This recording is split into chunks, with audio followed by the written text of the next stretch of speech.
Ugh. All right. Let's get it, boy. About to go live on the Ticker Talkers. What's up, everybody? It's your boy, the Liberal Loudmouth. And we are just getting started. So, just take it easy. Just calm down, folks. It's going to be okay.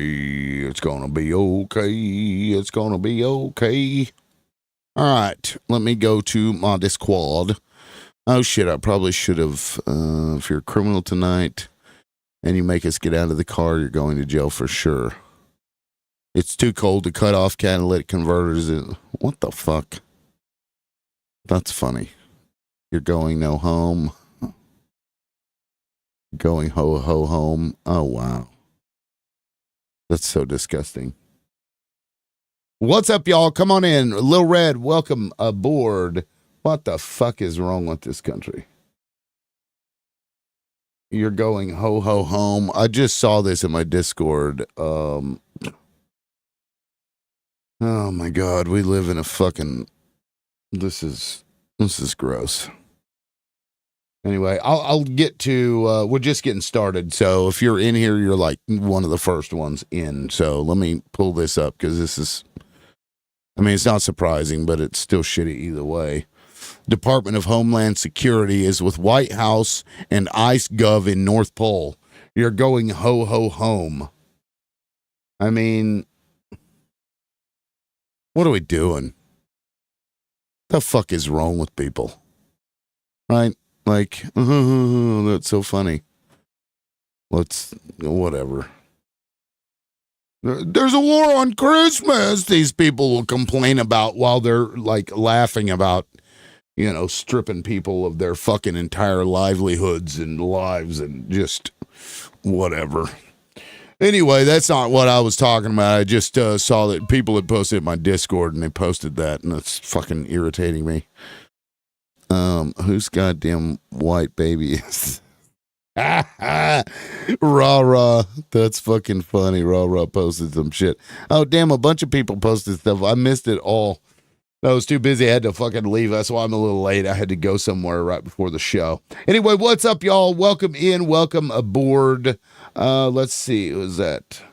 Cosmic Pat. Thank you for the heart me. Jesse, thank you for the heart me. I appreciate you. Joins and likes. Let's see. Key viewers. Okay, sweet. Good Saturday morning, Elsa. Welcome aboard the crazy train. You know, last night, I think was a full moon. So yesterday's show makes a lot more sense when you put it in that perspective. Because it wasn't just me that had a crazy day yesterday. Some other people had a really crazy day. Yesterday's show was a little crazy. People wouldn't shut up. They wouldn't stop talking. I'm gonna try to make a mental note of that. And like every time people start going nuts on the panel, see if it's like a full moon or close to a full moon. I don't know. Maybe it's a thing. Gemini full moon too. Yeah, that's like, we got somebody trying to come up already. CB, what's up, man? Or lady? What's going on? Yeah, not much. So what brought you up? I hadn't even really got into the show yet, but what's up? Oh, I mean, I'll step down if you're not taking guests yet. Oh, no. That's fine. I just, because I was, well, let me just say what I kind of wanted to talk about, because one of my listeners actually had reached out to me about a problem they're having where the landlord won't fix the heat, right? So they're having to use fucking space heaters. And I mean, we all know the problems that space heaters pose, right? So like anytime this person uses, they'll turn some other appliance on, it's tripping the breakers and shit, right? And so not only is the space heater a problem, you know, just because of what it is, but now there's also electrical issues. And like the state law, this is in Oklahoma, the options you have is to go somewhere else. You can, basically break your lease without, being punished for it or whatever, but you'd still have to go to court if they decided to charge you or keep your deposit, or fix it and then like take it out of what you owe them in rent or whatever. And I'm like, this is bullshit, because if my fucking grass gets too high Somebody can call the city and be like, hey, dumbass's grass is too high, and they'll send somebody out to look and see, oh yeah, the grass is too high. Then they'll give like a notice of violation to the landlord, and then they'll make them fix it. And if they don't, the city will come in and fix it and then charge the landlord, which, I mean, to some degree makes sense. Why is this not something we do in every fucking city across the entire country? Why? I don't get that. Why do we not have just a simple complaint system? Because states are separate entities that can govern over these things separately. And so there's nothing in the Constitution that makes it the case that it has to be a federally protected We thing. have a States have right. the right to legislate over these things by themselves. Well, we have a right to life, liberty, and the pursuit of Okay. happiness. Yeah, And I'm not unless sure there's- if you're unless there's freezing people, in the yeah, listen, if you're unless there's people freezing literally to unalivement, then I mean the So life is that- part is not even relevant. is to that it. where you draw the line? Where When you it have comes to the unalive Constitution first. when it Well, comes hold to the on, Constitution saying life, hold on, what do you think life hold on. means? What do you think life means? Calm down, CB. Calm Just down. asking you. What do you Calm think life down. means? Calm down. So You is think is heat- that you think a heater is calm down? federally protected, right? Okay, the full moon is out again still, I guess. CB, calm the fuck Do you down, think, bro. Do you think heat is a constitutionally protected right? Like what's wrong? Listen, if you're paying your rent and for a unit, right? Let's Sorry say to tell you, brother, heat let's is say- not a constitutionally protected listen, right. bro. When the founding fathers wrote the Shut up. Okay? Shut the fuck up, bro. Just give me a second. You're not even allowing me to speak, and this is my own show. So I'd appreciate just a little bit of decorum. And if we can have this discussion, right? We can have a discussion. But I can't have a discussion It's if not a every time. discussion Listen, bitch. heat is Listen, motherfucker. We can't have a discussion if you don't allow me to speak. If you continue to interrupt, I'm going to have to drop your dumb ass. Because it's not me that looks stupid here. It's you. not you. Do we want to have a conversation, You or think do heat you is a just want to listen to constitutionally yourself? protected right? You're an idiot. Do you you- think heat? You Okay. think the temperature of the room is a constitutional? Okay. Here's what we're gonna do. CB, you're welcome to come back up, but I'm not gonna have you come up here and filibuster this entire conversation by just continuing to speak. You over talking, getting loud, getting emotional, like a little girl. It doesn't help your argument. It makes you look silly. And it's not conducive to a good conversation either. Holy fucking shit. Okay, I don't know if that's a real person. Anyway, I mean, look, you're welcome to disagree. But if you move into a place that has a central heating unit, and that central heating unit doesn't work, and the state the state has laws that require landlords to maintain the things that were already there in existence, such as the central heating unit, and require that heat be provided, right? In a state where it is provided, yet it is so difficult for tenants to actually enforce this. So in states where it is a requirement, I believe every state in the country does require heat, running water, shit like that, sewage. I think that it should be very easy for a person to file the complaint and then have it fixed through the city or the county, where they come out and verify, does the heating work? Yes, it works. Okay, well then the complaint is null and void. If it doesn't work, it's just like any other code enforcement. Just like any other code enforcement, the city comes in and says, you have to fix this thing that doesn't work. And if they refuse, then they get fined. And they fix it themselves and then charge them for it. And if they continue to do that, I say take their fucking property. If the landlord won't do the very fucking base minimum thing, which is provide heat, hot water, proper sewage, shit like that, they don't need to be owners of property if they're going to be renting it out. That's my take. Now, CB, if you want to have that conversation, you're welcome to come up here. But what you're not going to do is just keep talking and talking and talking and talking, because that's stupid. Palestinian, what's up? Okay. You're going to get dropped too. Now, if you want to disagree with me, I would love to hear from somebody that disagrees. But there are cities, I'll just point out, like Philadelphia, for example. No, Palestinian, no. There are cities in this country that have those things. Sadly, they're like the larger cities like Philadelphia, New York, even some of the smaller large cities. Holy fucking shit, Palestinian. Yeah, and okay, so you're going to get blocked because I literally dropped you, and then I declined, and then you requested back again. You're blocked. Now no, I can't help you. There is no helping you. Anyway, there are cities that do this, but I would go so far as to say if the state has regulations that say that this is legal, that the tenant shouldn't have to fucking take somebody to court because they don't have the resources. If they're living in a slumlord place, they already don't have the resources to do these things. And a lot of them probably don't even know. So it should be really easy to get that shit fixed. Like, holy fucking shit.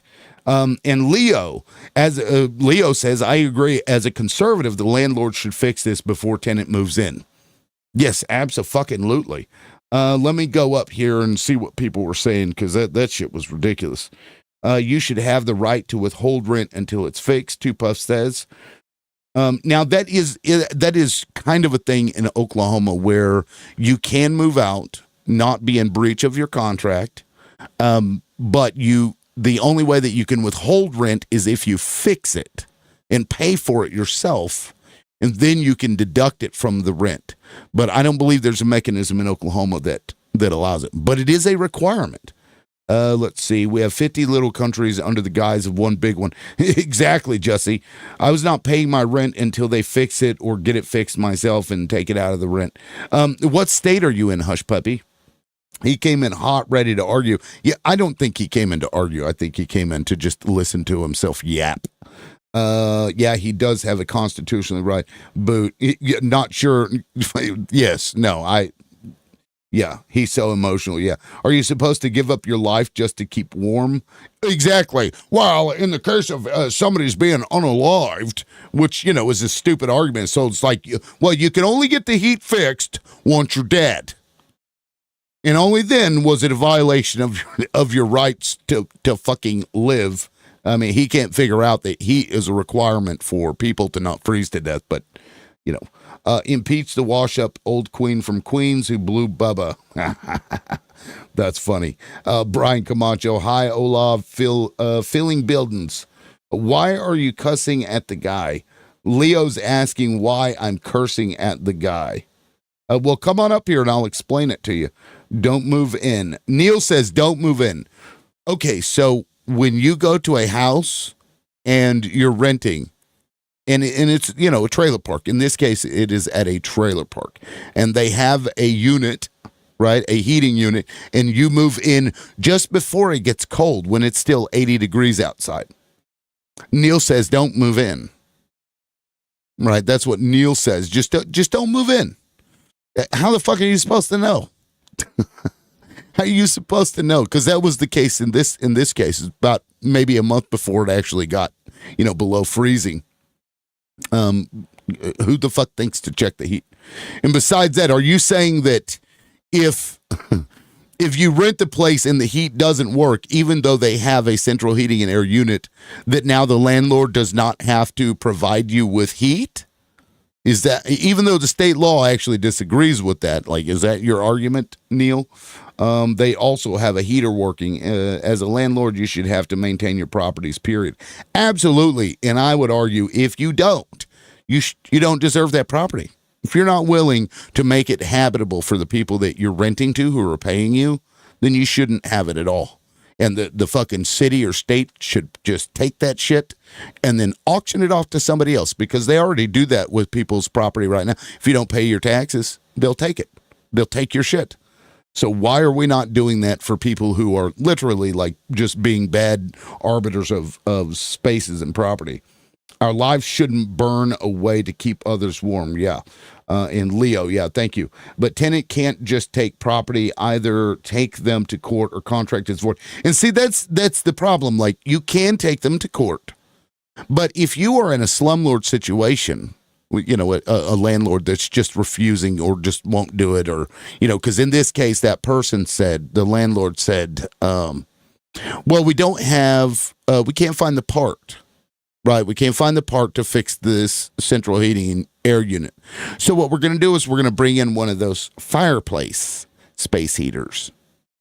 And so it looks real pretty. I guess it's one of those, I don't know how they function, the IR, infrared or whatever. And that's going to serve the purpose. Like, even if it does heat the whole house, which it's not going to, it's a large fucking trailer. Even if it does heat the whole, you got to keep all the doors open. And if you close the damn door, it's going to get cold in there. Like that is not a solution. Fix the goddamn unit.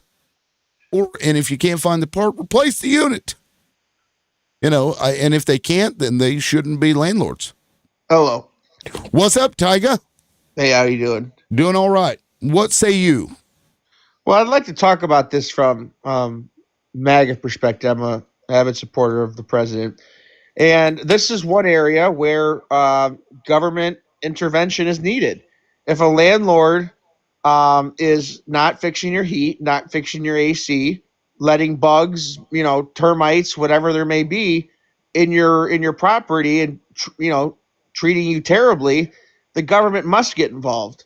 And I'm kind of a radical on this issue because I've seen how landlords treat Section 8 tenants. I've seen how landlords treat people of color. I've seen how landlords treat, just general poor people. I mean, the treatment that they give to someone that's wealthy, they'll be there in an hour to fix it. But if you're poor, they don't, they look at you as less than. So, and they know you don't have the resources to fight them in court, and generally correct. speaking, you're not going to. Correct. So they're like, I don't have to do shit. Now, there are some Section 8 tenants that, don't behave well. That is true. Sure. But that doesn't excuse the landlord from getting rid of bugs and stuff. So here's what I think needs to happen. We can just look at New York City, with this Mamdani guy. And I'll be right back, but I can still hear you. So sure. Please go. What he needs to do is they need to pass a city ordinance that the landlord gets a reasonable amount of time to fix the issue, and it should be documented from the tenant. There should be a portal, a database when the complaint was filed, and if the landlord does not fix it in a reasonable amount of time, he should do 30 days in the county jail, or they should just seize the property. We have to stop giving the punishment has to stop being so much of a nothing burger that the landlord just says, okay, well, I'll pay the $200 fine. I'll pay the $500 fine. Because, it might cost $1,000 to exterminate, mice or rodents or whatnot. The punishment needs to be more severe. And the only way to fix this is to put him in the county jail. Again, nothing crazy, 30 days, or seize the fucking property. And until the fines start becoming more intense, nothing will change.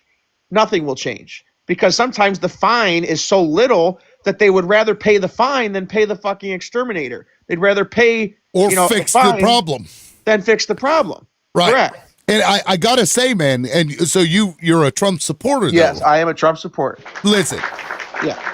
I give you clap because, I mean, seriously, like, there's nothing you said that I don't disagree with, and that is a serious fucking problem in this country, where they get exploited in so the bigger cities generally will have these code enforcement, because if you don't have the resources to take somebody to court, you're really not going to do it, because where the fuck else are you going to go? And it costs thousands of dollars to move somewhere else anyway, with deposits and shit that you have to do. So the complaint system should be very simple. And it should be just like code enforcement. If somebody's yard was too tall, they would send code enforcement out to look and say, okay, yeah, the grass is too tall. You got to fix it. And if they don't, they make them fix it. I don't see why that's different for something that could literally unalive somebody. Like, that's of course. crazy. And again, they have this code enforcement for the grass, but they don't have code enforcement for the heat or AC or mice or rats or whatever it may be. Make it make sense. Mold. Yeah, well, that's the thing is, but this is where I might disagree with liberal Democrats or progressives.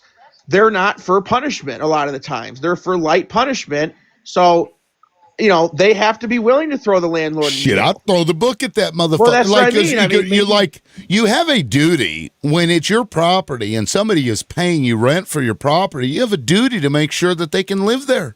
In the state laws, like in Oklahoma, for example, requires that of these landlords, but there's no real enforcement mechanism in place unless the city passes it, and I think that's a fucking problem that shouldn't exist.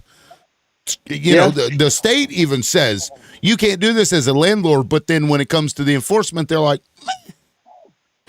30 days in jail. That's a fucking great idea, man. Yeah, it's simple. They'll be over there in a fucking second. Yeah, they would. Like, They'll be over there in a second. Yeah, no, that's fucking great, man. You don't get to fuck people. I'm sorry. I love it. You don't get to fuck people. Again, I'm not saying all tenants are the best and stuff. There are problem tenants, and there also needs to be a mechanism to get those people out. I feel like my views are reasonable. Again, totally reasonable. Yeah, and again, sometimes tenants suck, and those people need to be removed in a timely manner. The landlord should have some rights to get people out that suck. But if you're a tenant paying on time, being decent, cleaning up after yourself, and your landlord is sticking it to you, there has to be some punishment. Yep. And these trailer park, no, I appreciate that, man. And those trailer parks are notorious for this because they know the profit margins on those trailers are insane. They might pay $10,000 for a trailer, put it out there. It's a piece of shit. They'll make that money in fucking just a couple of months. So from that moment on, their costs are very minimal. Especially when they don't. Yeah, it's a business, and people forget that. I actually had. I'll tell one quick story. This is why I, with landlords, I was living in a place for a year, and I'm extremely clean. And I took photos, man. I took photos from the second I moved in there for some of the stuff that the guy didn't want to fix up. And it was so funny. On my leaving day, he came in with the realtor, and they were concocting some bullshit that this is kind of dirty. I said, oh really? Or this is a problem. And I pulled out the photo. I said, this when I moved in. This when I moved in. I said, okay. Here's your deposit back. They wanted to charge me $500. Yeah. And had you not had those pictures, and see, that's so unethical and shitty. Bullshit. Yeah. It really is. And that's why I take videos whenever I go into a motel. Right when I walk through that fucking door, as I'm opening the door, I'm videoing because I want to make sure that I don't get charged for something somebody did, before I got there. Yeah, and it's funny. The landlord, they're nice. They talk. Oh, you watch the ball game, and then tomorrow, well, I see this dent that you made. Oh, really? That dent was there, and you show them the picture. Their face gets all red.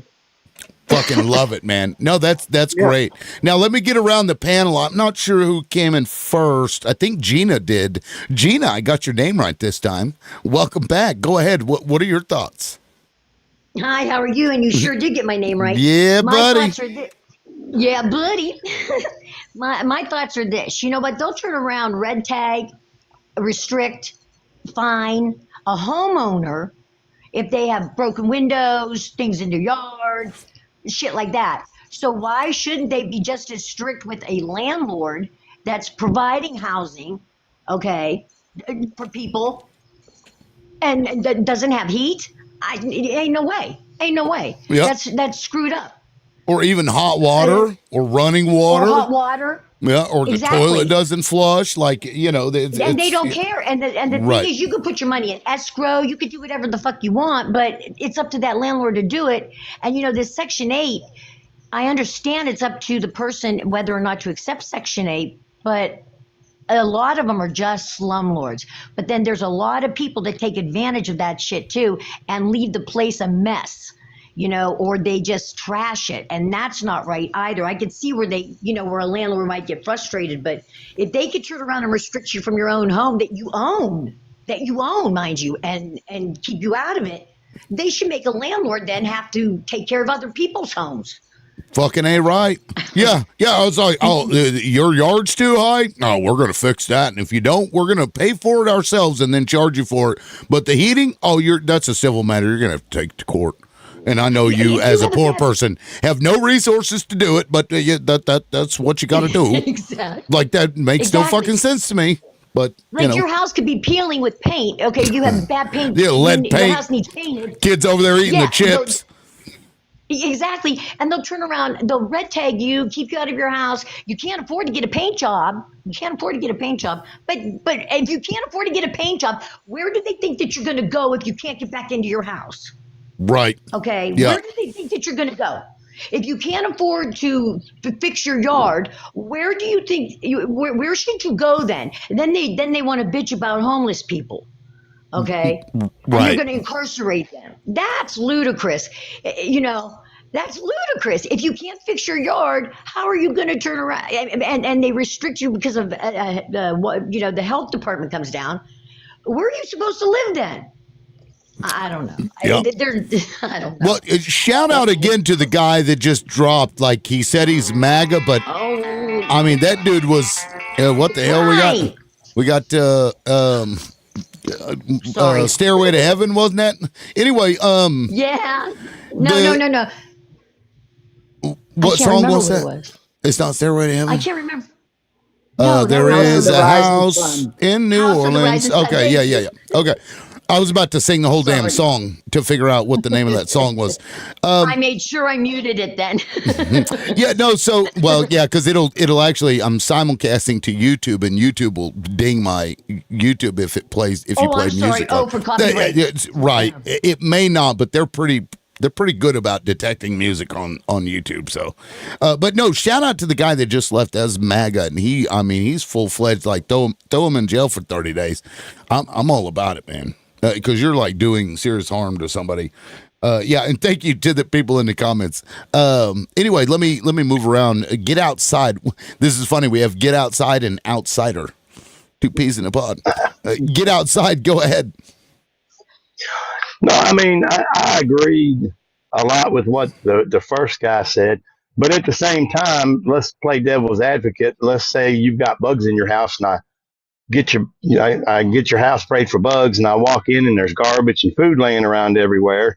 So at that point, that's not my fault anymore. I took care of your bugs, but you live in trash and filth. Now it's on you. I mean, so the bugs to me was less of a problem than the heat. So as it relates heat and all that should be fixed.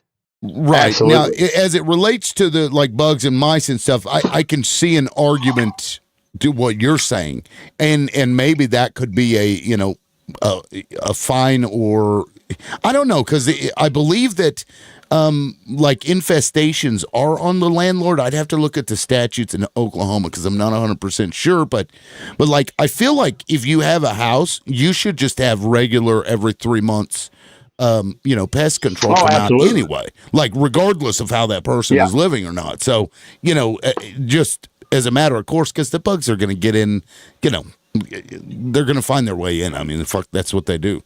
Roaches, God, fucking terrible. An apartment complex could have just one roach in it from an upstairs apartment, and you might be the cleanest person in the world. And you got well, I know in the area that I live in, apartment buildings, people who own apartments or apartment buildings by law are required to once a month spray them. Yeah. Now, if you're renting a house off of someone, they are not responsible for coming and spraying the house once a month. Yeah. I mean, they say the reason for the apartment is although I could be clean, the person on either side, up or bottom, could be absolute pigs, and bugs ain't just going to stay in one place. Right. They're going to, yeah. So it would behoove a landlord, though, to spray their house once a month or even once every 3 months, only because even if, say, the person has a year lease or a year lease, that they could do a lot of damage to a house if they don't. So it would behoove him just for his own, for property. Yeah. To protect the property. Yeah, for sure. Absolutely. Yeah. So I didn't, and I didn't hear the whole beginning of your story about the heat and everything. It was about heat and like running water. I'm just going to play devil's advocate because Yeah, because all that should be fixed. But at the same time, let's say you're in Michigan right now and your heat went out at 17 degrees. Well, you don't know how many people's heat just went out. Is it taking a couple of days for this guy to get it fixed, which is very possible, or is he just flat out ignoring it and he's like, "Fuck you, worry about it yourself"? Well, in this case, because that's going to happen, and there's things that even landlords can't fix. But when it's clear they don't care, that's when it becomes a problem. So in this instance, it's somebody who's in a trailer, and when it got cold, the heat just doesn't work, and they were supposed to fix it, but they can't find the part, right? So now they're using space heaters, but they got so many space heaters in this trailer that when they turn something else on, it'll flip the breaker. Right, so because you can only have so much drawing power from a breaker. So then the landlord's solution was, well, I can't find the part to the unit, to the central unit, so I'm just going to put in one of those fireplace heaters. Those little. It's basically a space heater to heat out. I'm like, yeah, what? Fix the fucking central heating unit. If you can't find the part because it's too old, replace the bitch. Right? Right. I agree. To me, and see, the state law requires them to be able to heat to 68 degrees is what is definitionally speaking, enough heat. So state law requires that landlords provide this, but the enforcement mechanism is the problem I'm having because the tenant doesn't have a lot of resources or they wouldn't be living with the slumlord. Right. And so they don't really have many options other than to just deal. So there should be a way you can just call somebody and it be treated like code enforcement. They come out and verify, okay, the heat does not work in this unit. Notice a violation to the landlord. You've got 30 days to fix it, whatever the case is. If they still don't, then the city can come in or the county or the state, fix it and then charge them, with a small interest, like a loan. That's my view. Or like the other guy was saying, just send them to fucking jail for 30 days. They won't do that. Yeah, I mean, that'd be funny. I could agree with that. Definitely. Yeah, I mean, it seems reasonable enough. But does anybody else have a different take? if you're Does anybody else disagree? If there's somebody in the comments that disagrees, I'd love to hear from you. Because I had the first guy disagree, but he wouldn't shut up. That guy just kept talking. Nobody? Okay, well, let me move around. So Outsider and Johnny and Congress. Well, conservative or liberal, I don't see how anybody could disagree with that. Yeah. No, I'm helping that person lobby both their city, the county, and the state to fucking fix that because it's ridiculous to have to go way out of your way to go to court and shit in order to get your landlord to do something. I don't know. I don't know why landlords are like, well, it's not my problem. It's like, well, let me go and shut your fucking heat off and see how long you like it. Worry about, waking up in the middle of the night burnt to a crisp because your space heater caused a fire, which is a real problem. But Outsider, go ahead. What are your thoughts? I wanted to come at this from an angle of a neighbor that lives next to a multifamily home. So where I live, it's mostly single family homes, and we have a few multifamily homes. I have a three resident next to me. And we get people, we've been getting people moving into the suburbs that came from more city-like areas. And I think that landlords need to, up front, let people know that this is not the city, right? So I had one of the people that moved in there come out. I was coming out of the house, and he stopped me and asked me if it was my car that was parked in front of that unit because he lives there. And I proceeded to tell him, I didn't know whose car it was. He was like, well, he was parked right across the street. I kid you not. And I was like, well, what, you can't stay there? Well, I could, but you see, I live right there and all this stuff. Next day I came out, he had put cones in the road. Wow. All right. So nobody could park in front of his house. Right. In his spot. Right. So stuff like that, it's not a good thing to put your garbage cans in front of somebody else's driveway. Well, I I got mean, to the yeah, point where I that's had to actually get up against in the the law. morning. Yeah, get up in the morning, getting ready to go to work, had to move their garbage can, right? So I finally did get a hold of the landlord. They were out here one night, and I proceeded to tell her, very nicely, you need to address your tenants, and these are the things that are happening. So it did not happen anymore, but I will tell you now, I'm the Karen on the street. Everybody's like, it was her. Like, I'm sorry, I shouldn't have to move your garbage can so I could go to work in the morning. No, you shouldn't, and no, you're not allowed. You're not supposed to. I can't imagine a single state that says or city that says it's okay to block somebody's driveway with something. We haven't even had it. We haven't even had a snowstorm yet. I can only imagine we're going to see the chairs in the street blocking his parking space. That's fucking funny. Now I lived in urban areas. I know these signs, but you're not there anymore. There's plenty of parking on the street. Respect your neighbors, and if your tenants do not respect your neighbors, then you should be held accountable. Yeah. Well, what are your feelings on like the heat issue?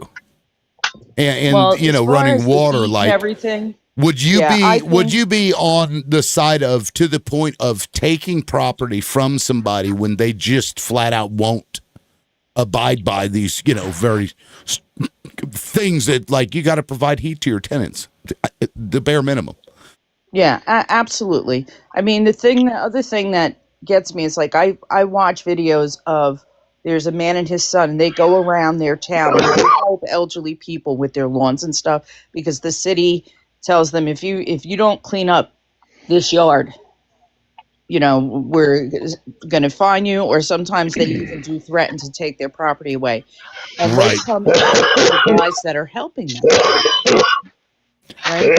They actually come out and say you're performing lawn maintenance without a authority. license or something. Something's it's ridiculous. But also those towns, they have people that you have to pay to clean up your yard. Yeah. So it's a money thing. They want you to pay their guys, and this guy's doing it for free. Right. You won't help the common house, homeowner. A lot of these people are elderly, they're seniors. They can't get out there and do this. Right. If you own something that you're renting, you should be held to a higher standard, not a lower standard than the average homeowner. Absolutely. Yeah. Right. It's no different than me going into a restaurant and buying food from you and I get sick. Right. Yeah. Right. I'm purchasing a product from you. You should be held to a higher standard. Speaking of that, I actually saw a story the other day, and this is fucking disgusting. They've caught these large markets. What they'll do is they'll take old meat that's browning and starting to like expire. They'll add blood to the meat and then add a little bit of fresh meat, and they'll regrind it, and it turns it pink again. And then they'll repackage it and then sell it. I saw that too. Fucking hell. I I don't want to get too off track here, but I'm just like, these people are like, willing to like harm us to for a fucking dollar. I don't get it. But well, thank you, Outsider. I appreciate it. Now, Johnny, what say you? Hey, what's up, man? Yeah, so I totally agree that landlords should be responsible 100% for fixing anybody's AC, especially if you're up north. But I do have a little different twist on it. So I live in Florida, and this summer my AC went out in the middle of August.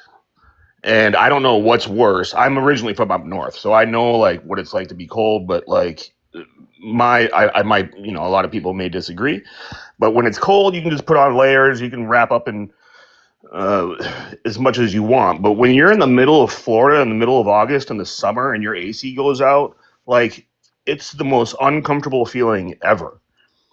Because what happened to my AC, I just got a new AC put in like a couple years ago, and then the main coil got a puncture, so it wasn't holding any Freon, and it was under warranty. So then I had to deal with the freaking company and all this shit. Somebody come out, then wait for the warranty claim to come through. Then they order the part. It was like 2.5 weeks of dealing with hell. And like you can put more layers on when it's cold, but I can only walk around naked so much and not get cooler.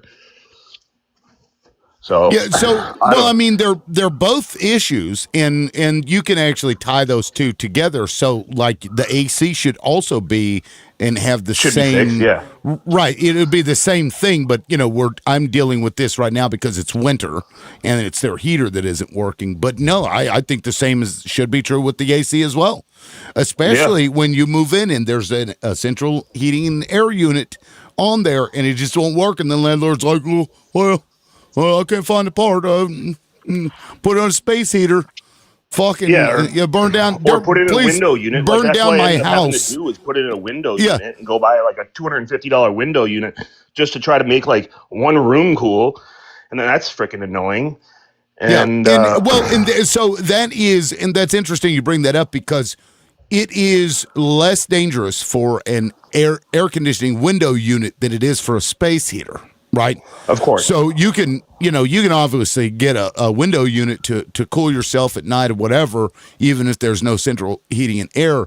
But when you're using fucking space heaters, I mean that people burn up all the time because of these space heaters. And if they're electrical, I wonder like kerosene heaters and not everybody. People but like using kerosene heaters. Yeah, don't do that. Well, we used to have one at our camp, at our cottage up in Canada. And freaking those things work great. If you're in a trailer, I just would not suggest using a kerosene heater.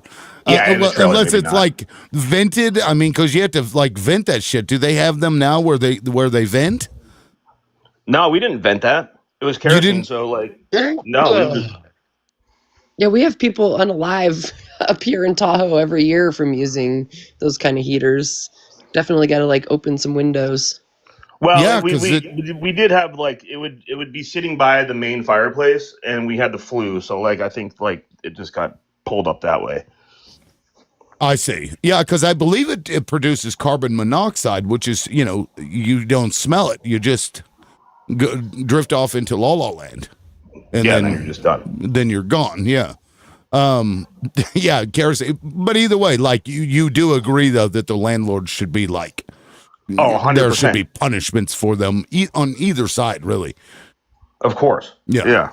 And like, if I wanted to just, because that was a pretty expensive part. We had all new AC and ductwork done, and it was the main coil. And I would have been like, if I wanted to just have it botted out, it would have been another $6,500 just for a part. But I was like, no, I'm not. This thing's not even 2 years old. So I had to wait for all the fucking warranty shit to go through, and then the part to get shipped, and it was.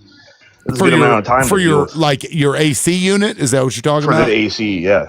Yeah, I just priced mine and it was like $8,000, which is actually a lot cheaper than I thought it would be. I thought it would be this like is just a one part. plus.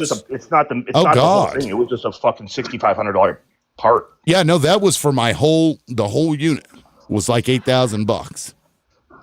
Which is, I don't know why it was cheap because the house is pretty big, but anyway, no, I appreciate that, Johnny. Now, Michael, let me get to you for a second because Rando and Congress are in front of you, and then I'll get to you right after.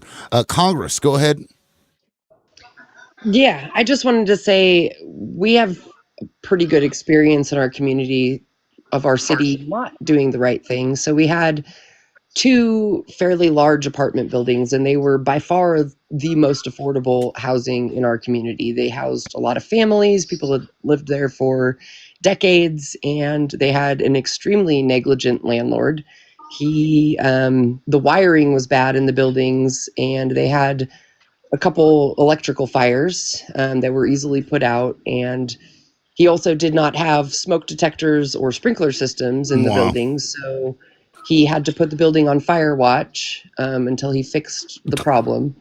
Never did fix the problem. The city gave him a couple months to take care of it, and he didn't. So rather than helping the tenants or, finding the landlord, whatever, the city decided to condemn both buildings. and hundreds of people lost their homes. There was no housing to replace with it. So absolutely, cities need to be at the forefront of holding these negligent landlords accountable. Like, I live in California, so we have very fair rental laws. Like, you can go to court and get this stuff taken care of, but anybody who's low income, working 3 jobs, like, they're going to have an extremely difficult time doing that if they even know that it's possible. So, like, the city, in my opinion, should have held the negligent landlord accountable. They should have taken him to court. They should have helped the tenant through like a simple complaint process where you just call the city up and be like, hey, my heat doesn't work, and they come out and check and see, and then it shouldn't be that you, in my opinion, it shouldn't be that you have to go to court, right? Yeah, I mean, that's it's because people don't have the resources or the time to do that. The city should just be like on that shit, in my opinion. Yeah, that's it. No, I agree. Yeah, that's wild. And to kick all of the people out after condemning this building, it seems ridiculous to me. Why couldn't the city just like, I feel like they could just fix the damn shit and then charge the owner or auction the fucking thing with the cost of the, thing is in part of it too. We use things like eminent domain to take buildings when we want to build a new highway or something, but or we've a got these corporation. buildings and clearly people need better conditions, but like, this guy was never going to fix it. The city could have stepped in with public works or whatever and taken care of it, and these people could have stayed in their homes. Like, it's a basic humanity. Yeah, like someone said in the comment, that's the person's name, someone, fix it, sell it, or we're taking it. I agree. Like, if you have an obligation to these people that you're renting to, fucking hell. And thank you, Congress. Rando, what's up? Good morning. How are you? How are you? Doing fine. Doing fine.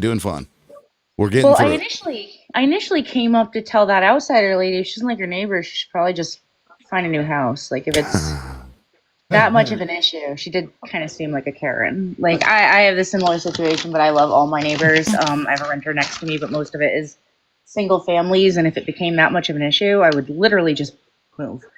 But it doesn't seem like those are huge issues. Or get on the next episode of Neighborhood Wars or whatever that show is called. Yeah. Have you seen that show? That shit is wild. These neighbors are crazy. I've had fucking nuts, nutty neighbors, but like never to that extent. There's just so many things in the world to focus on rather than like minor inconveniences, but whatever. But I'm actually interested in this landlord conversation. I recommend that people familiarize themselves with tenant rights in their states. A lot of states have repair and deduct tenant protections, where if there is a serious issue, you can pay with your own money in lieu of rent. So like, if it was something like the heat, I have absolutely done that. I've given my landlords notice. After 3 days, if something is not fixed, I will send them a letter and say, hey, if you don't fix this, like, I'm going to fix it, and then I'm going to submit that receipt as rent. So I really recommend people familiarize themselves with the laws. I realize that some states are more progressive, California, New York, Florida, but all of the something like heat or not having AC if you live in like Arizona, or not having heat if you live in the north and it's cold, those are considered like serious issues that violate like the implied warranty of habitability, which basically says that landlords need to keep these units in a position where people can actually live in them. Habitable. Yeah. Well, and, so like, but a lot of the people that live with slumlords, they don't have resources to pay for it themselves, so that's why, and I don't know how early you were listening, but I'm talking about like a simple complaint process where they don't have to go to court. They don't have to do all these like written certified letters or whatever. Like if they've told their landlord, this isn't working, and the landlord is clearly not doing anything over, say, a week, they can call the city or the county or the state and say, the landlord isn't fixing my heat, and then send out some kind of code enforcement. That way it's easy for them to get this rectified. right? So they don't have to Yeah. do all the shenanigans, especially if they can't afford to pay for it themselves. And like Oklahoma, for example, which is the state that brought this up in the first place, it also has that where you can pay for it and then just take it off the rent, as long as you first, give written notice to the landlord. But again, these people, they can't afford to spend $8,000 on a new unit or whatever the cost is to fix it, or find the part. So I don't know. I get what you're saying, but would you be in favor of that? Some kind of like code enforcement where it's simplified? Absolutely. Here in New York and New York City, you have 311. So if you have an apartment and something breaks, I know somebody whose stove broke recently. The landlord wasn't fixing it. They called 311. They sent out an inspector. They gave the landlord written notice. He had to fix it, and they gave him like 3 days or something like that. And then she got somebody out there, and they actually ended up replacing the whole stove. So yeah, I'm absolutely in favor of that. And Fucking again, A. like some of the more progressive states, it really is about just like reading your rights. I know landlords who have tried to pull so much shit in New York where we have really, really strong tenant protection laws. And there's the Attorney General's office actually made like a really nice, like, it's something like 60-page document that literally covers every situation when you're renting, what your rights are, what their responsibilities are. So I've actually taken like 3 of my landlords to court and won. Nice. And it only cost me $10 to file in To the court. in like small claims, probably. Yeah, small Yeah. claims, and then Yeah. a lot of Actually- judges nowadays will take in lieu of a certified letter, a text message. Typically, if you alert the landlord that something is broken, they should be texting you back. That qualifies. A lot of judges. That acts as written notice. It does. It does act as written notice. It is a Nice. documentable occasion. So Right. yeah, you should always Well, document that stuff. Yeah, that's good because the problem, like Philadelphia has these things. I believe Tulsa may have some form of that also. So the larger cities generally will do that, but when you get out in like rural areas, or smaller mid-sized cities, they generally don't have that. And it really it's fucking stupid. That like makes no sense to me because the law does require it, but nobody's enforcing it. Oh, it's a civil matter. It's like, no, man, and make them do it. Make them do it because it's so important. But thank you, Rando. I appreciate that. Now, Michael, I've been looking forward to hearing your thoughts because you said you've worked in this industry for 20 years. Is that right? Yes, sir. Yeah. Sir. So, break it down for us. What are your thoughts? Okay. Large apartment complex, like over 100, 200. I worked at one that was 1,982 units. They abide by the laws. They have to. Now, come to heating, they get within 24 hours to respond, or they can get in trouble for that, depending on what the state law is for them. For us, they had 24 hours with the heat.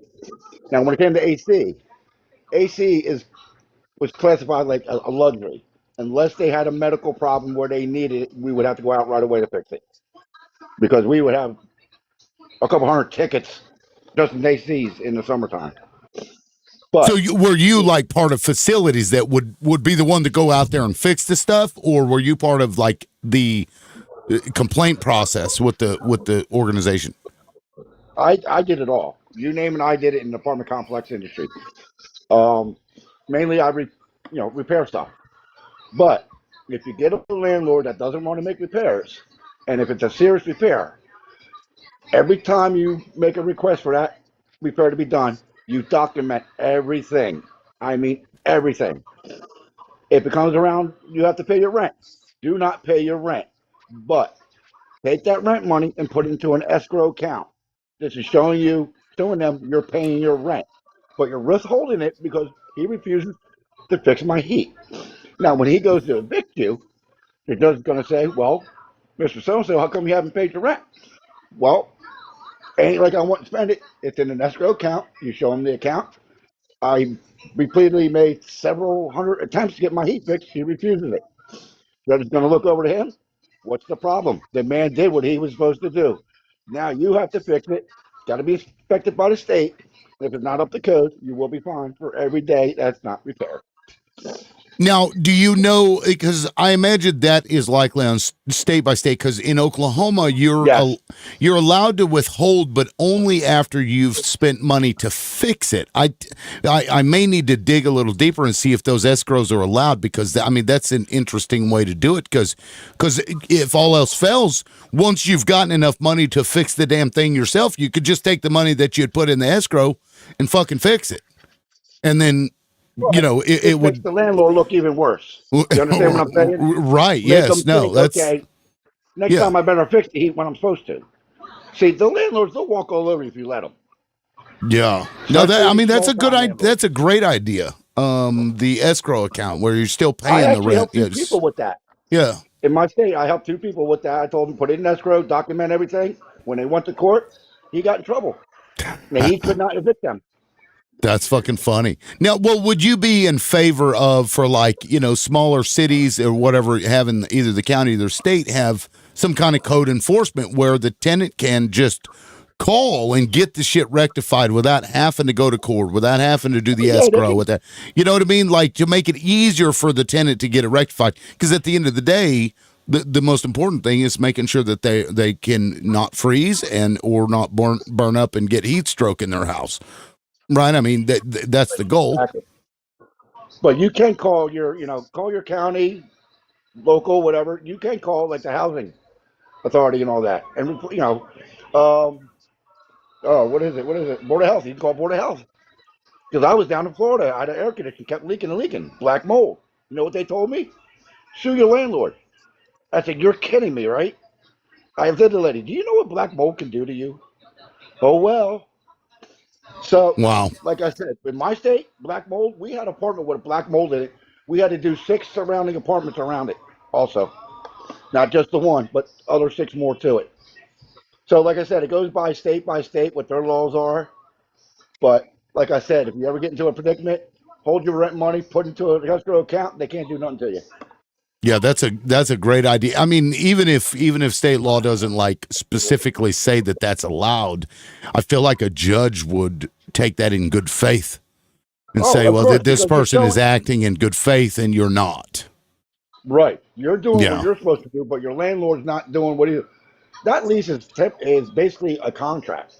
So when the landlord don't abide by that lease, he's breaking a contract. So what happens? You get in trouble. Right. As they should. I mean, we had a MAGA guy up here and he was like, look, if you try to get the heat fixed and they won't do it or whatever, and then the city has to come out and like fix it for you or what, if that's the case, then throw the fucking landlord in jail for like 30 days. That'll teach them. I bet they'll fucking stop doing that shit. They won't No, want to they'll find spend ways 30 around days. it. That's Like I to said, me, that is hilarious because it's like, I don't think we see enough people going to jail for just exploiting, impoverished people. Like, I think that's, Hi guys. Sagari, what's up, man? Well, I don't know if your guest here was done or not. I don't know if he was I done. think so. I think we'd kind of beaten that point to a pulp. Or did you want to land your plane, Michael?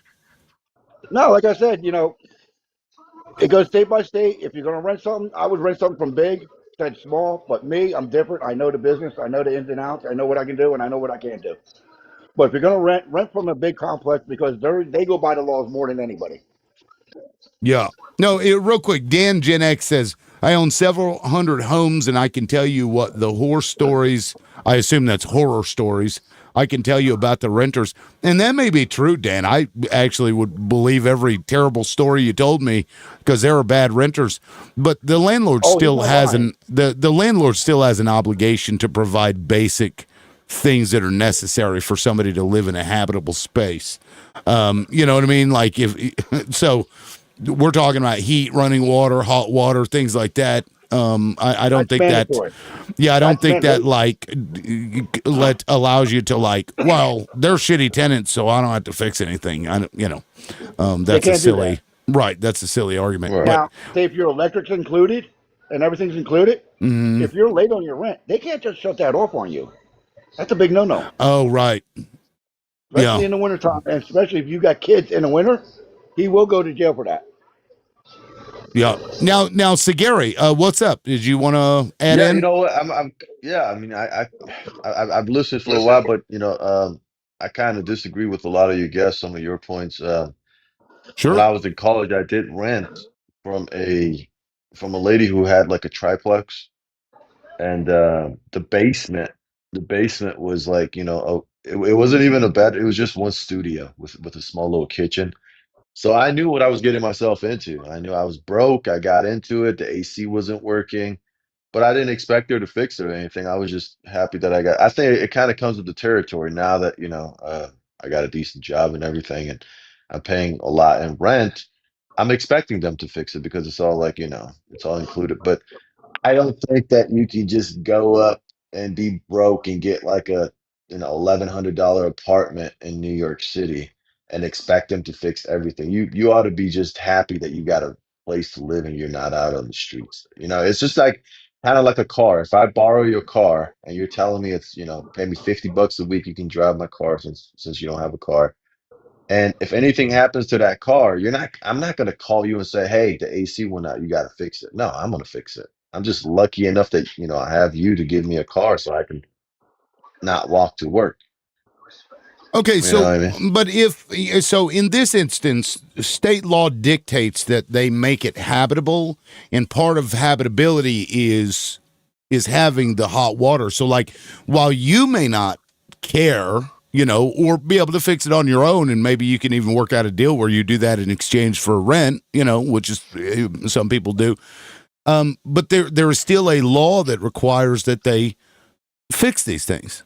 Like, I mean, I can pull it up. I've actually got the Oklahoma's landlord and tenant duties here, if you'd like, because the state law does say, and the issue that I have is that it's hard. There's like no forcing of enforcement, right? There's no real enforcement mechanism there. It's just says that they have a duty, but if they don't, there's no, nothing happens to them. So like, does that change your thoughts on it? Because you cannot care, and that's that's up to you, but that doesn't mean that somebody else may not care. Does that make sense?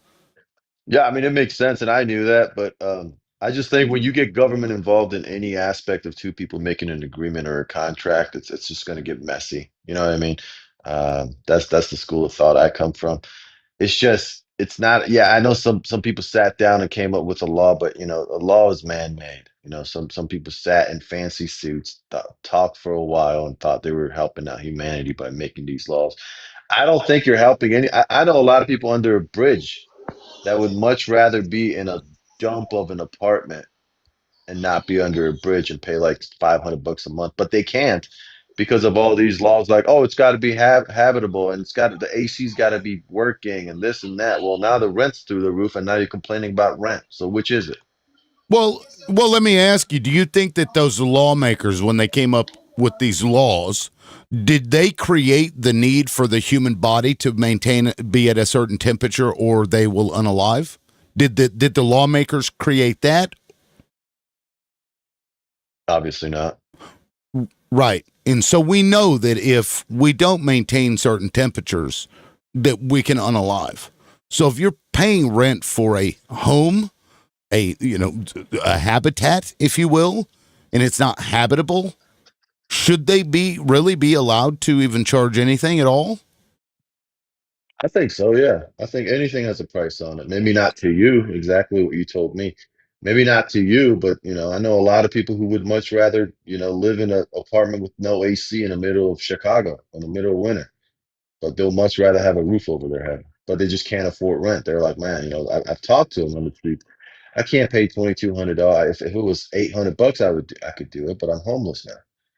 And I'm like, Sure. okay, well, and I talked to them, and they're like, it's because of all these government laws and crap like that the rents are through the roof and all this immigration. Well, if for example you're like, well, I don't really want to wear the seatbelt. Does that change the law, or do you think that they can still hold you to the seatbelt laws and that you would then pay it or you would go to jail? Do you think that's because it's the same Well, the general concept? seatbelt Because law, like I have a preference. I'd rather not wear a seatbelt if I didn't want to, and I would we could have that discussion. But the law is what it is. So do we just ignore laws that we have a preference to not? Well, depending on which state you live in, seatbelts are mandatory. Me personally, I mean, no, you're right, no. But I mean, the law doesn't change just because you don't want to do it now. Right. And in this case, that's what we're talking about. The law does say that if you're going to be a landlord, you have to provide a basic, like living space.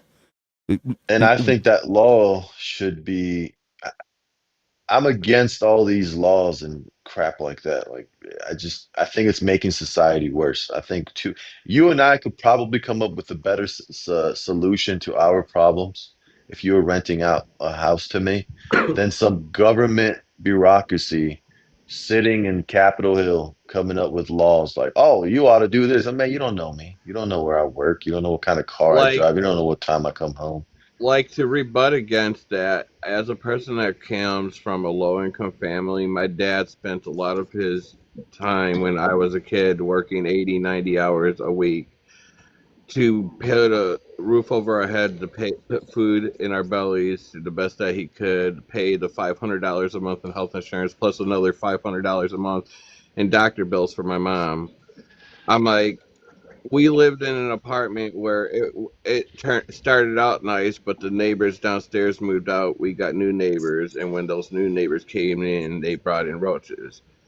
And it didn't start out as bad, but it's like every week it got a little bit worse, and then ultimately it got to be extremely worse to where roaches were in the refrigerator, the roaches were in your silverware, all in your cabinets, in your every crevice and ceiling here. Sometimes they would even crawl on you at nighttime. And my dad started withholding rent. My dad would call that landlord every single week. He's like, "You need to get this under control." Like I would go to school, get back home from school from 3 to 4, do homework, and from 4 to 10 p.m. we would clean top to bottom, left to right with a toothbrush. It was so clean, and it did nothing here. My dad spent over $300 a week on insecticide killers to get rid of the roaches, and it still didn't do nothing. And the landlord wouldn't help as much. So my dad started withholding rent from the landlord until he got that under control. There are things in an apartment as well. Like if you live in a duplex, right? If you don't have hot water, guess what? During the winter times and the pipes freeze, they could burst, and it's also going to create more financial drain on the landlord to replace it here. Instead of replacing something that's $40, now he's going to spend over a couple $1,000 because he didn't want to keep up with the repairs. I'm gonna push back on that, bro. I think if you're living in an apartment and you got roaches and the landlord's not fixing it, you ought to just grab your shit and just move out, and then not pay him rent, and he shouldn't be able to take you to court. I think We all didn't these have a laws. Well, choice. do you? Well, I mean, that's the thing. You didn't have a choice. That's the thing. Then you shouldn't be complaining because other than you'd We be didn't have a homeless. choice. Like my dad only made what $2,500, 20. I forgot how much. I think it was like $800-900 a week. Here, this was back in the late '90s, early 2000s, That's and he decent had money. yeah, decent money. But my dad spent $1,000 a month between my mom's medical bills and the health insurance. That ate up 60% of his budget. The other 30% was the rent. So there was a lot of times that our utilities would get shut off here because of non-payment, and just simply moving into another apartment was So unreasonable because we couldn't afford it. so what do you? We would have had to live out on the street physically for months to And I save up the think. money.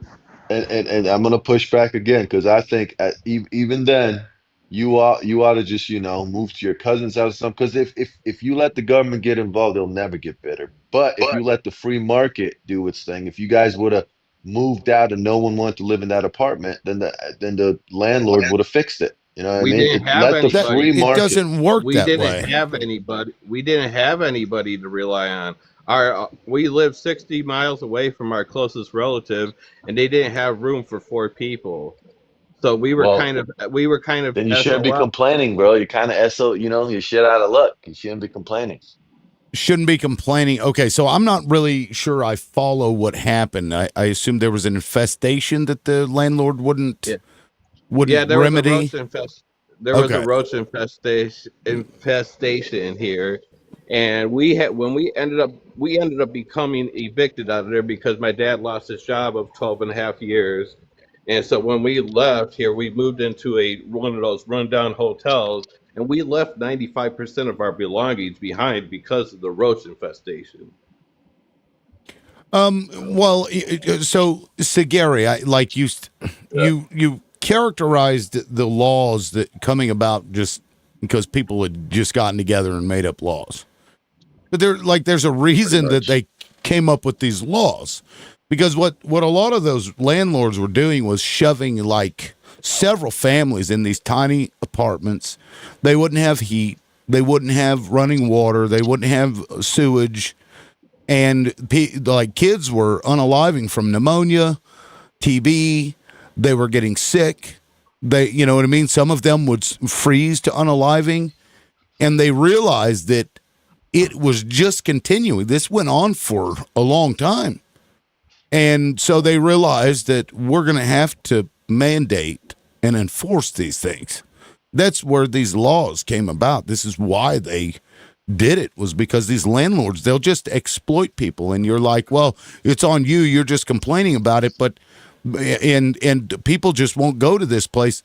People have to have a place to live, and they're going to go to these places. And sadly, they're getting exploited by a lot of these very wealthy individuals who could They're afford not to wealthy. fix, it, but they Well, choose liberal, not I to. just They're mom and pop I'm gonna landlords. go They're on not mute because you wealthy. got it. Oh, my bad. You got a couple guests, so I'm gonna go mute after this and let them talk. But I'm gonna push back on that, bro, because like me, when I was in college, that landlord that I told you about, I lived in the basement. It was fucking cold as shit in the wintertime. I told her about it. I said, man, I don't know what's going on. The heater's not working. And she said, you know what? Heat rises, so everything's going to the second floor. But I'm just gonna pay your electricity. Let's just put these heaters in and make it work for you. And I was like, all right, cool. So not all landlords. I've never had a shitty landlord. All my landlords have been cool. You know what I mean? Now I live in a high rise downtown LA. You know, I made it with Bitcoin. So, you know, now all I do is pick up the phone and call and they valet my car in front of the building. You know what I mean? When your income goes up, you expect more. But when you don't have shit, then you can't complain. You gotta go get your life in order. You can't be like living in a fucking my bad for the French. But if you live in a shitty part of town, you can't be like, oh, I want 5-star service. It's not that doesn't work like that, bro. So to Yeah, rebut against that, it's not that people want 5-star service. They want to be able to have a decent place to live. That includes a working furnace, running water, a working water heater here. I don't care if there's a few holes in the wall or if it doesn't look too good. But as long as it gets heat and it has warm water and they're able to take a nice bath here and stuff, that's what majority of people would like to have here for the bang of the buck. Now, if they would like to have like a butler or a waitress here, then yeah, maybe you should get a better job for that. But you should at least be able to have the basics of living in a decent apartment. yeah. I mean, you're literally paying rent, and you're saying it's your 5-star luxury is the ability to not freeze to unaliving. No, I'm saying you're paying rent to live there. Now, if you're using that's regular wear and tear. As you know, I've never been a landlord, but as a tenant, if my stove stopped working, I'm kind of like, hey, you know, I know they're gonna fix it. That's cool, but I wasn't expecting y'all to fix it because you know I cook all What? day every day. It's bound to break. I mean, I would have paid for it myself. I mean, that doesn't make sense in my logic because if, like I said, the car analogy, You, if you gave me your car and I'm giving you $50 a week to use it. If the tire blows, I'm not going to be like, hey, the tire isn't working because you guaranteed a working car for me. You got to fix the tire, even though I hit the pothole, even though I was using it, even though I've been driving 500 miles a day. You know what I mean? It just doesn't click with me. So and anyway, if I'm gonna you go on mute. if the owner of that vehicle doesn't fix the tire, nobody else gets to drive it either. So Exactly, and it's that's on the why landlord to make sure that it's working order. You're exactly, and acting that's as if why it's you're the argument you're making is silly, and the no comparison is liberal. silly It's not because because yes, because I'm no, it I is, what you're about to say. I already said it. I said let the free market handle it. If you don't and that want that doesn't car, work. it does We work. It know for a absolutely fact it works. doesn't work because we used to When have government gets free involved, it goes market. down. No. We used to have no regulations in place for things like this. And as I already explained to you, back in, 1800s or whatever, kids were unaliving. They were getting sick when they didn't have proper sewage, when they didn't have water or clean water because it was tainted through other means or whatever, because the landlords were just like, well, just make sure you give me your money. And I'm just going to do nothing for you. It caused serious problems in cities, and it caused health issues for the entire city based on terrible landlords in certain areas. So no, it's not just a maintenance problem. It's not. This isn't a tire, right? This is providing heat that humans require in order to survive in the winter. That's it. Hey, you know what? Throw on some couple blankets. You know what I mean? Drink some hot water. And in the summertime when it's 100 and some degrees outside, Get yourself a fan from Walmart. It's $10. Should Put you a fan in skin front of yourself and put yourself in If front of you're the fan? here's Let me my thing. Why are you flay home my all body. day? Why are you home all day for you to look? Here's the thing, bro. If you're Some home people all like day, me, like for example, some people like me get to work from home. My sister gets to work from home and stuff. okay. So If you work we from would like home, we that would means you're like to making good have money. we would like to have a decent place to work. Like for me, if I get too hot, I get heat headaches and end up fainting. It's a danger. Heat stroke Okay, well, is a then real you need thing. to increase your income and get a better place. So poor people So I just do have deserve a Not better my to. place. fault. So I poor own a house. I own a house. Okay, there you go. You own a house. poor people Congratulations. poor people deserve nothing. Is No, basically what you're saying. not really. All I'm saying is, you know what I mean? It's Wait, not my not really what? problem. Well, It's not my problem okay, that then you have heat strokes in the heat. I don't care. Figure it out. I got my own problems. I've I actually see. have had a heat stroke. Okay. I worked at a factory for a couple days, and I passed out almost on top of a piece of machinery that would have took my life. Luckily, there was an employee there that saved my life that day. Well, that seems like, you got to figure that out, bro. I can't figure that out for you. You got to do Well, it. actually, we You did can't figure it out because we elected representatives who passed laws requiring landlords to provide the very basic necessities for human life.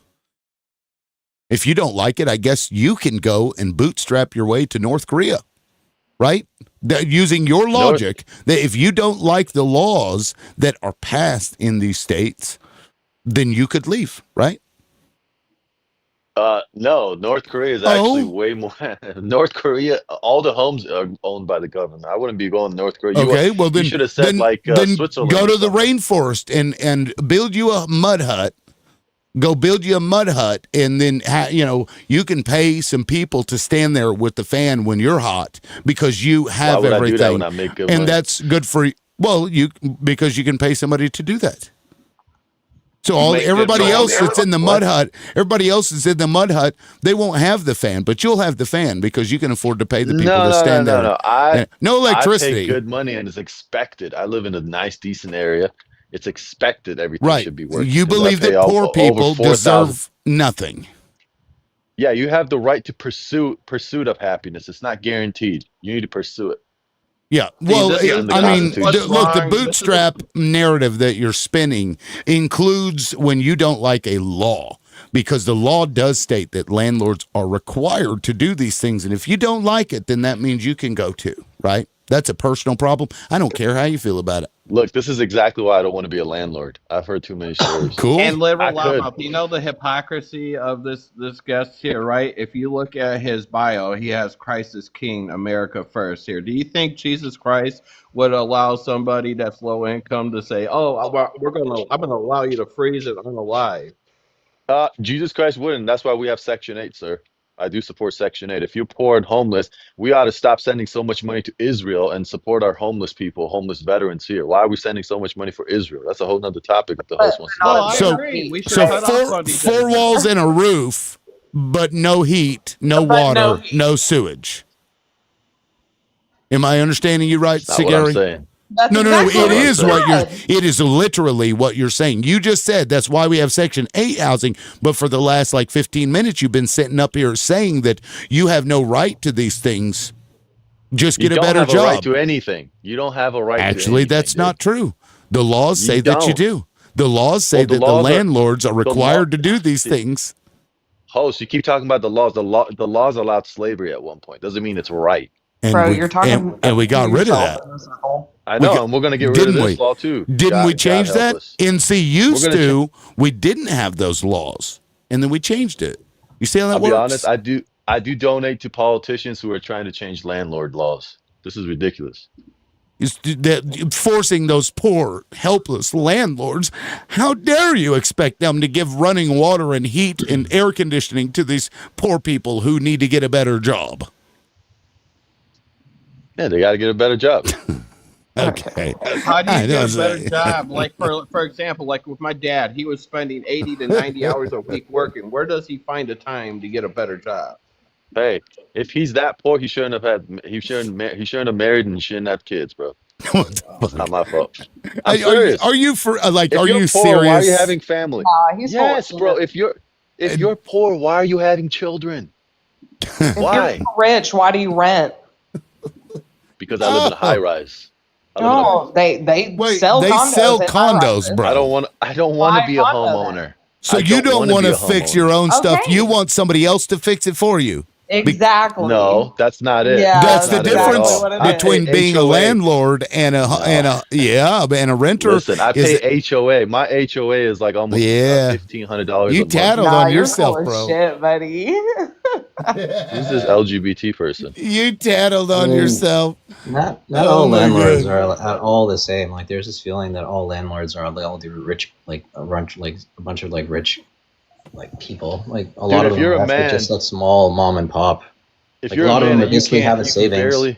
you can barely support yourself. What are you doing But having like many children? many landlords are just a bunch of like families who saved up a bunch of money to buy their first house. Yes, exactly. Like they're like that's the majority of them. That's like a huge portion of them, right? Exactly. And then And BlackRock too. BlackRock, there's Vanguard. BlackRock, but like, look, I get what you're saying, which is like you have to have like heat and everything else like that. I get that, but what makes it really tough is that you have regulation, you have requirements on top of rent control. These landlords can't afford anything; they're mostly taking a loss, and these are people who are first time home buyers who look for the American dream, who are hoping to save up their money, and then you have these, and you do, and this is a person who's actually like I'm like a small landlord myself, but like you're having like not all tenants are bad. In fact, majority of them are good, but there is a large section of them who are called professional tenants.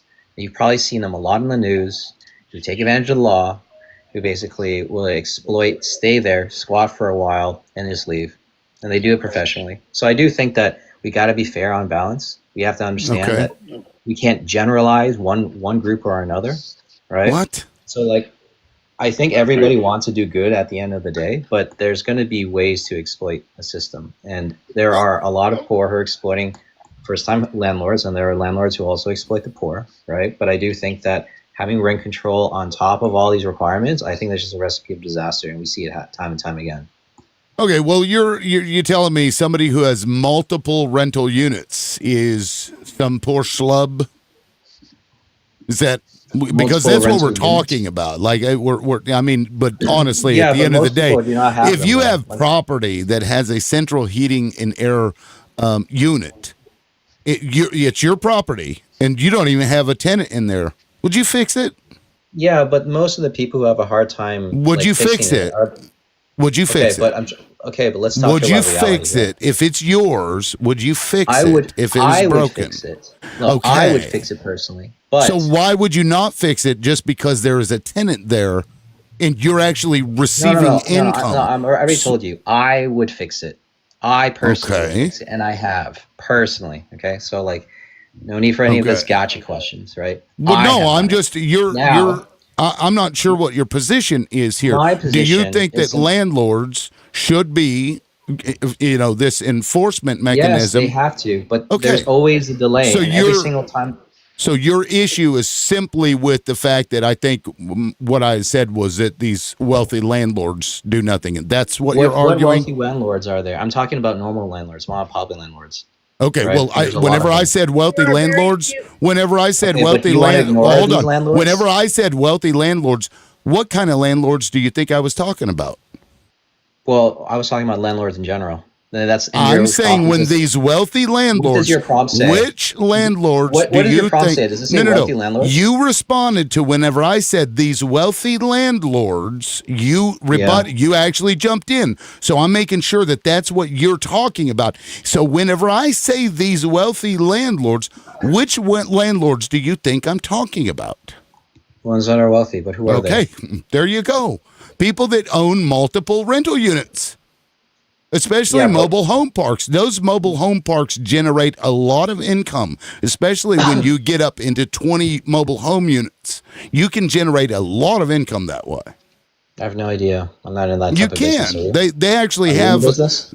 No, but I Yeah. was friends with the guy who owned it, and that's what it did. He took some seminar somewhere. They taught people how to buy up these mobile homes on the cheap and turn it into a business. This guy made all kinds of fucking money because Sure. it's a I very mean, low if he has cost. look, I think that if you go into the business, there's going to be some risks and stuff, and sometimes you're going to be a loss, and sometimes you're not, and you do have to follow the law. But what I'm saying, for a lot like your friend or a lot of other people who are just saving up money and trying to climb up the social ladder, right? The combination of rent control on top of requirements is a recipe for disaster. If you're going to ask for more without a way for them to capitalize so they can afford to make these upgrades, you're gonna have like slumlords. That's really the recipe because of the system that's involved. Because most of these some of these small and pop landlords don't even know what to do. They can't afford it. They can't even afford their own rent in some cases. But they're hoping that they can wait kind of like go through finding some kind of way in order to capitalize in order to kind of make their dream come true, right? Whatever that would be. And so I've been fortunate enough to get through it, but I'm just saying that especially in New York City or some of these other areas, it just doesn't make any sense. If you want to create requirements, you have to give the landlord the ability to capitalize so that he can meet it, or he or she can meet it. And that's just not how the system's made right now. Okay, so and we're talking about heating, right? We're not talking about you got to paint your house a certain color or whatever. We're talking about heating, running water, AC in the summertime. That's what we're talking about. And even you yourself said that if my unit was broken, whether you were getting income or not, that you would fix it. That's all we're talking about. The laws say that you have to fix it. And they're just not fixing it. And sadly, the poor people, they don't have really the means to go out and enforce it. And that's what this discussion was about, mainly was making it so that it's more simple for tenants to get the landlords to fix it. So you just call some kind of code enforcement, whether that's the city, the county, or the state, and they come out and verify, yes, the heating does not work and it is winter. And now you've got to fix that, similar to like your grass is too high. Right, they'll send code enforcement out, and I think that's okay because if you're renting to somebody, you do have an obligation to make sure that it's habitable. And if you can't afford it, then you shouldn't be doing that. If you can't afford, hold on. If you can't afford to maintain, the house for somebody else to live in, like you yourself could say, well, I don't need the heat. That's fine. If it was your house and you could make that decision. But when you're renting to somebody else and you can't afford it, that means you need to get the fuck out of the business and take a walk. That means your business failed because you didn't have the capital with which to keep that property up, and that happens. We owe nobody anything. We do not say, "Oh, well, we don't want you to fail, so what we're going to do is allow you." We owe nobody we're not anything. Gonna, Is that what you just said? We owe nobody anything. Is that what you just said? As if you. I'm speaking in your words. Okay, but you agree with that principle, correct? No. We owe nobody anything? No. You don't believe in what you said. So this man doesn't understand what sarcasm is and hyperbole. I'm pretty sure you meant it directly to a landlord when you said I was speaking in somebody else's voice. You didn't notice my voice change to something else? That typically indicates that the person is being facetious to some degree, or are you just doing this? You're just being obtuse. Okay, no, I missed it. Well, either way, look, if you can't afford to keep your property up, then you got to get out of the game Businesses fail all the time. Nobody No, I agree. owes a landlord anything to make sure that they are, that they are successful, right? You try, you fail, you move on. You sell your property, somebody else can then come in and maintain that property. I think that's acceptable, right? Yeah, acceptable. That's just the reality. I know that's right. What Yeah. I'm saying is that the requirements and regulations and on both ends, like a rent control and a lot of the time, arbitrary requirements, super arbitrary, that ended up being We're not incredibly talking about costly. those. What does it say right here? This is a What does systemic it say issue. right here?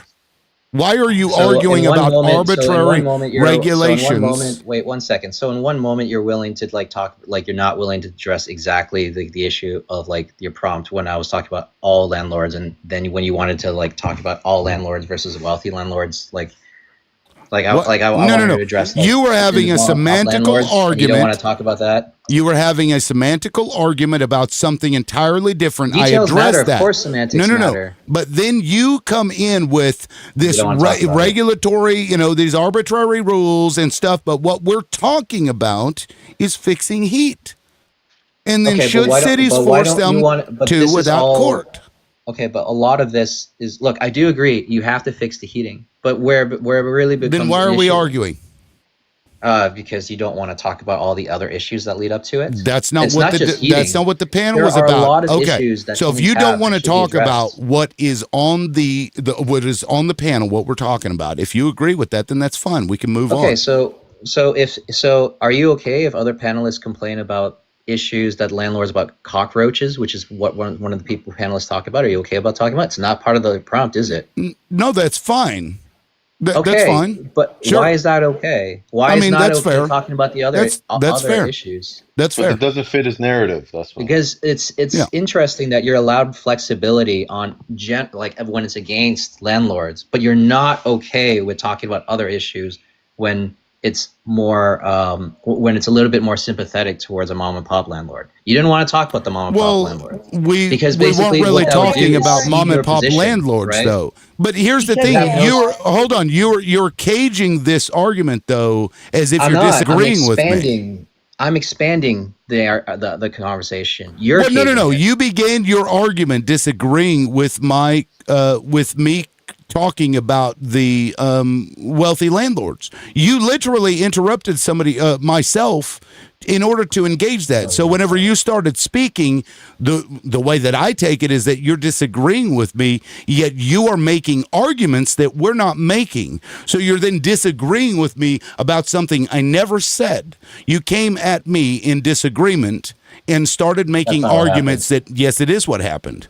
Okay, we can clarify it then. Let's clarify it. If you want to, well, let me just say this to make it simple. If you want to complain about separately, and you're not even disagreeing with me because I've never made this argument, arbitrary and capricious laws, that's fine. If other people want to jump in on that, you've made your point. You think that they are ridiculous. You haven't really named any of those things because we're talking about heat. You've already acknowledged that that is not an arbitrary thing and that landlords have a duty to provide that, and that's fine. You've made your point. What is one of these arbitrary things that these mom and pop landlords are being required to do? What is one thing that a landlord that has one property, what are they required to do that you believe is so expensive? So, for example, if there's going to be regulation around heating, that's providing the heating, when you people typically write a law to it, there's lobbyists that are involved, and I know this for a fact, right? This is how New York is, and all these other cities, and Mondani has no idea what he's doing. Right? Okay, were you arguing mom and pop, or are we arguing New York real estate? No, we're talking about the regulation around heating. Okay, so I don't know the exact one for around heating, but what happens is that when you require, say for example, you require landlords to provide heating, often the case, they'll attach a specific requirement for that, and it tends to be expensive. Like what? Random, Give me an example. Excessive. Give me an Well, I don't example. know very much about heating. I don't know a requirement about heating. Say, for example, it's like it needs to.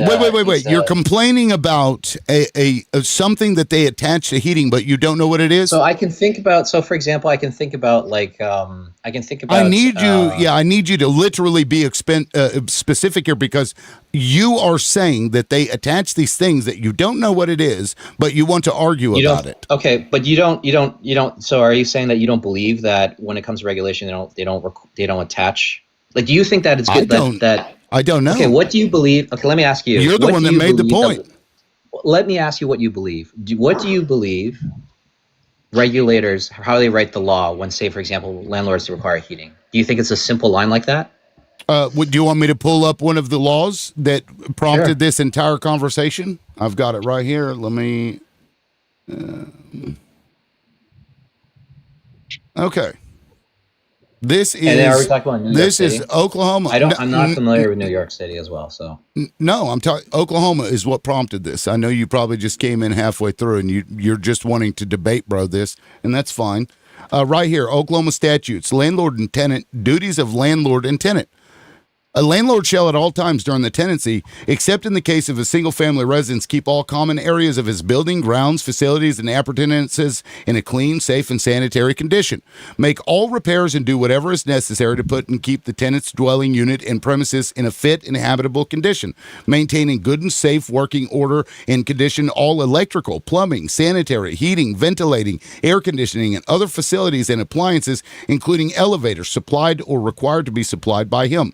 Except in the case of one or two family residences where provided by a governmental entity, provide and maintain appropriate receptacles and conveniences for the removal of ashes, garbage, rubbish, and other waste incidental to the occupancy of the dwelling unit, and arrange for the frequent removal of such waste. And, except in the case of a single family residence or where the service is supplied by direct and independently metered utility connections to the dwelling unit, supplying running water and reasonable amounts of hot water at all times and reasonable heat, the landlord and tenant of a dwelling unit may agree by a conspicuous writing independent of the rental agreement that the tenant is to perform specified repairs, maintenance tasks, alterations, and remodeling. There is nothing in here that is some kind of rider that would be addition to the heat. It's saying you got to provide heat. So what specifically are you referring to when you're talking about landlord-tenant rights, where the cities are requiring, or the state is requiring, some weird, capricious, arbitrary thing attached to the heating? You made the claim. I want you to tell me what specific law you're talking about, please. I mean, I don't know anything. I didn't know we were talking about Oklahoma, and the fact that it's written pretty vaguely. It says it needs to be state, reasonable. Man. Pick a state. I know, pick your own state. Okay, wait Pick one second. Who decides that it's reasonable? Who decides? Who is that? Who decides that it's reasonable, considered reasonable? Who makes a decision? Well, I imagine the court would. But based on what? I don't know. I'm not a judge. This is where, see, it starts off I'm with also not a lawyer. Big. Okay, but things start to set precedent when, like, this is reasonable, this is not reasonable. This is where things become specific. So, like, this law is super vague. Hold on. Rallying around something vague. Hold on. But where it becomes tricky is when it becomes specific. Okay, hold on, Tony, because you made a very specific statement that you were against these arbitrary rules plus rent controls, and you said, for example, they will attach things to the heating, and then I asked you to provide me a specific example, and you aren't doing it. What is the thing attached to the heating that you believe is costing so much money? In Oklahoma. I don't know what's like. No. I didn't ask you from Oklahoma. I didn't ask you from Oklahoma. It's kind of funny that you're willing to dodge my question. What's considered reasonable? Like, I already answered your question. You showed me it, but what's considered reasonable? I already answered your question. You haven't answered so what's mine. The answer? I said I imagine a court would do that, or a judge. How did they decide? I said I don't know. So it's based on legal precedents and historical facts. That's where things become a slippery slope. Stop, Tony. You're getting off. Regulation on top of regulation. Tony, you're not going to stop and move to a different topic when I asked you a question very specific. What is the attached arbitrary? I'm still talking about. Yes, you did. You haven't answered my question. You haven't answered my question. No. Look, let's stick I to your asked you a topic, which is what you question. presented. You asked me a question. I answered you. I asked you a question. What specific law in any state in the country, I don't give a fuck where it's at. You can pick a city that I've never heard of before. You tell me a specific law that is driving up rents as per your own claim that is attached to heating. Tell me. Please. It's not about attached to heating. It's attached to regulation, and there's often specifications. Okay. No, Tim. Tony, we're done. If you're not going to answer the So, question, well, can't we I don't stick care. to your? Shut up. Tim, please. Yes, go ahead, Nadine. Jesus Christ, man. Tony. Do you know who comes up with what's reasonable and what's realistic? Because laws intersect and there are different bodies that make regulations for different things. Who determines what is reasonable? When does heat get turned on? That is Health and Human Services. That is the Department of Public There you Works. go. Other people set those standards. In New Jersey, where I used to live, I now live in Oklahoma, you must provide heat from October 30th, not the 31st, the 30th. Heat must be available from October 30th, I believe, until March 30th. It must be available if someone wishes to avail themselves of it. Hot water must be available 24 hours a day. A reasonable amount of water is what a normal average household would be, and they have those numbers. The water department would come to your house and knock on the door and say, "What in the hell are you doing in here? You're using 55,000 gallons of water. We're going to send you a bill, but we want to know, do you have some sort of a growing operation in your backyard? What are you doing?" Right. They intersect with each other. Don't be obtuse, man. And mom and pop landlords are getting squeezed out by giant corporations that are buying every single house that is available for sale so that they can jack up the rents and become the slumlords of the world. What we are going for is the wealthy people of this nation are trying to go back to the days of the company store where you live in a house that your company owns. You don't even have to pay rent. They just take it out of your pay. And by and large, you just get, $5.75 for the week. And aren't you lucky that you're employed? And Mr. Sigary, you don't pay HOA fees if you're a tenant, you dumbass. Fuck you, bitch. Well, now that we've got that HOA fees are established, homeowners. An HOA by definition is a homeowners association. If you're a tenant, you're a tenant. If you're a homeowner, you're a member of the homeowners association. Own a home in I America. pay HOA, dummy. tenant owners, well, that would be part of your contract, though. Yeah, exactly. She's so fucking stupid. She Right, doesn't know what but by default, you would not owe the homeowners It's the association same shit, dues. bro. It's the same shit. No, It's included in your rent. You're not Correct. a member of the homeowners association, your landlord is. Just go smoke another pack of Newports. You got raspy. I need another cigarette. I don't do the Newports, but I got something else. You Well, how know, about own a home and you don't have to worry about anybody, landlord wise? And we should be providing housing in the wealthiest nation in the world. People should Yeah. not be homeless. If people want to live indoors, they should be able to. If you work a job, you should be able to live indoors and eat food on a regular basis and not be living in a house And that have doesn't heat and AC. I mean, these are basic things. So, I mean, if somebody wants to address like Tony's like arbitrary, if anybody has an example of one of these arbitrary rules Can that we they let attach that we think Hold on. that we Hold think on. that Can I holy shit. He's going after Mom Dami. Well, so Everyone- I just want an example. I just want somebody to like cite one of these arbitrary rules as it relates to heat, because like to me, and sometimes they even put consistent certain temperature, like 68 degrees Fahrenheit. I believe Tulsa, Oklahoma has that's their regulation. It has to be able to heat consistently to at least 68 degrees Fahrenheit. That's not arbitrary. There's a state law, and then there's individual city laws that refine it. That's right, 100%. Pretty sure those are for public spaces. No, laws. no, For they're public not. buildings and speak? stuff, they have to have it at a certain temperature at all time. I heard Can somebody I- say, "Can I speak?" Who was that? That is me. Okay, yeah, go ahead. Okay, for context, I have worked for several property management companies for the last 20 years. So, Tony, I've never heard such word garbage in my life. First of all, in the aspect of what you told him about being quotation marks mom and pop shop, that's who I work for now. The person I work for owns a 12-unit apartment complex and 2 houses. I have worked for companies where I was responsible for up to 600 units at a time. The law is the law. If things are not working, not only do we have to fix them, we have timelines based on what it is.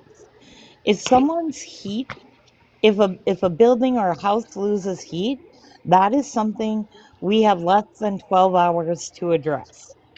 If someone's refrigerator stops working, that has to be replaced within 24 hours in the state I live in. And as far as your prompt, I don't know about other states, but here, any tenant can call the local building inspector and report any issue with the building, and they will address us. They come out to talk to us.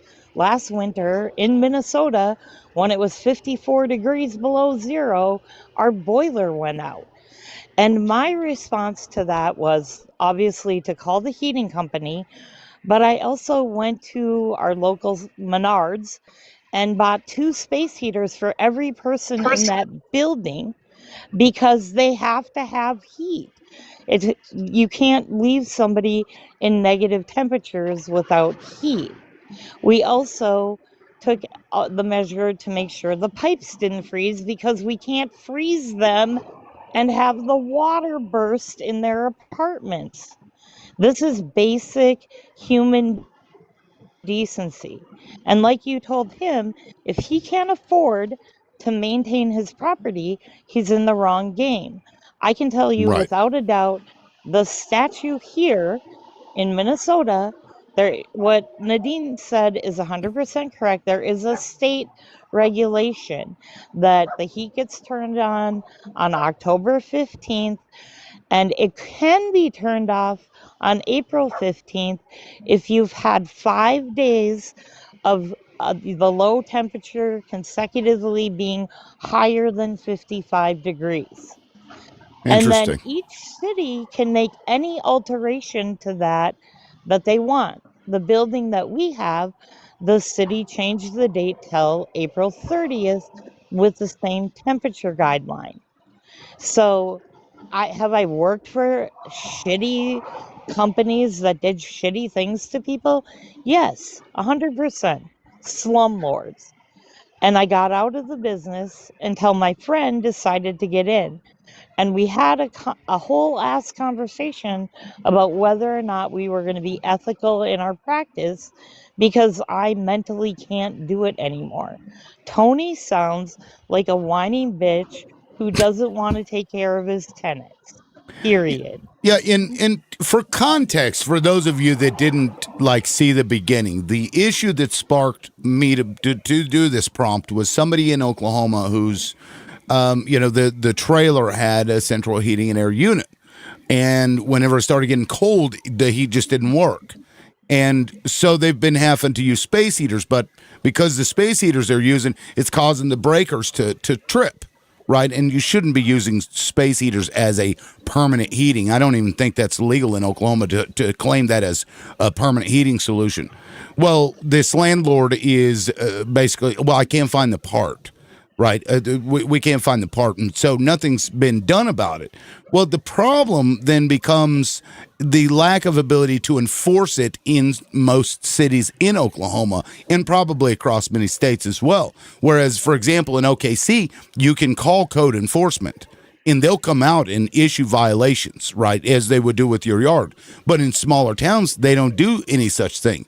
So you're fucked there. You got 2 options. You can move out and then not be held to break your lease, right? So you can't, be charged or whatever. But then you'll likely end up in court because they'll probably keep all your shit anyway. Or you can pay for the fixing the unit and then take it out of the rent and good luck in court. But most poor people are living in fucking slumlordville. They generally are not going to have the resources to do either of those things or even the time.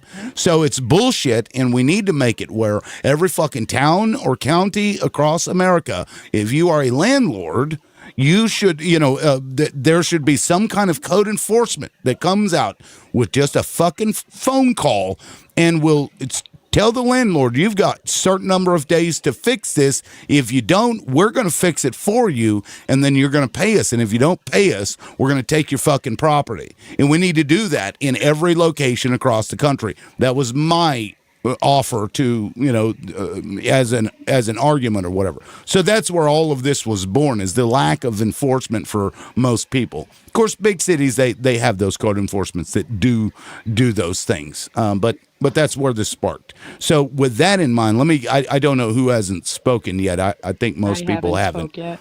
Who is I haven't? Is that Jay? Jay Diamond. Yeah, go ahead, Jay.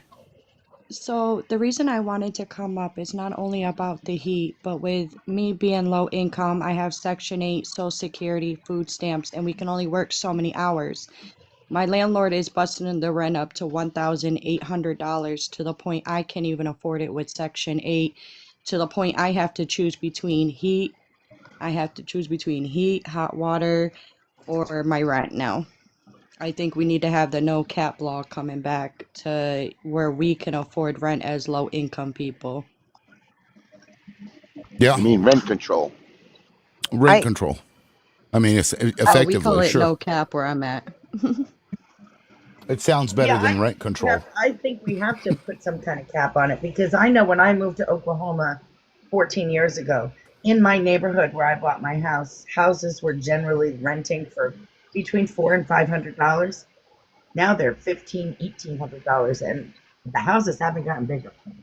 I was going to ask, I don't know where you're at, Jay. I came up because I work in property management, so I kind of came up on the heat conversation as well.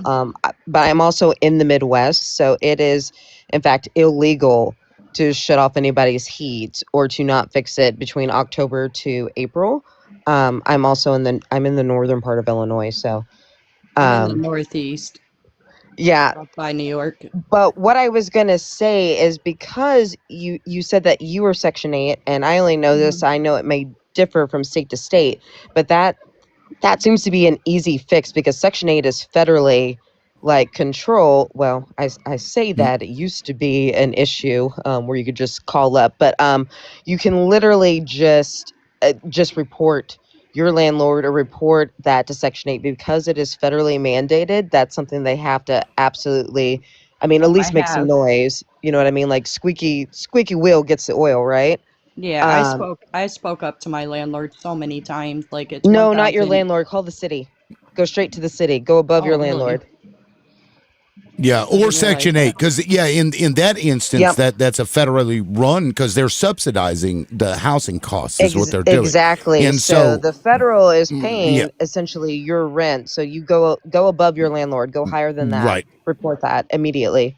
Yeah, because I went to Section 8 and told them how, I'm having a hard time affording to pay for heat and everything. And they said, oh, there's nothing we can do, that the landlord can charge whatever he wants. I mean, my landlord charges my landlord charges $50 just to fix anything.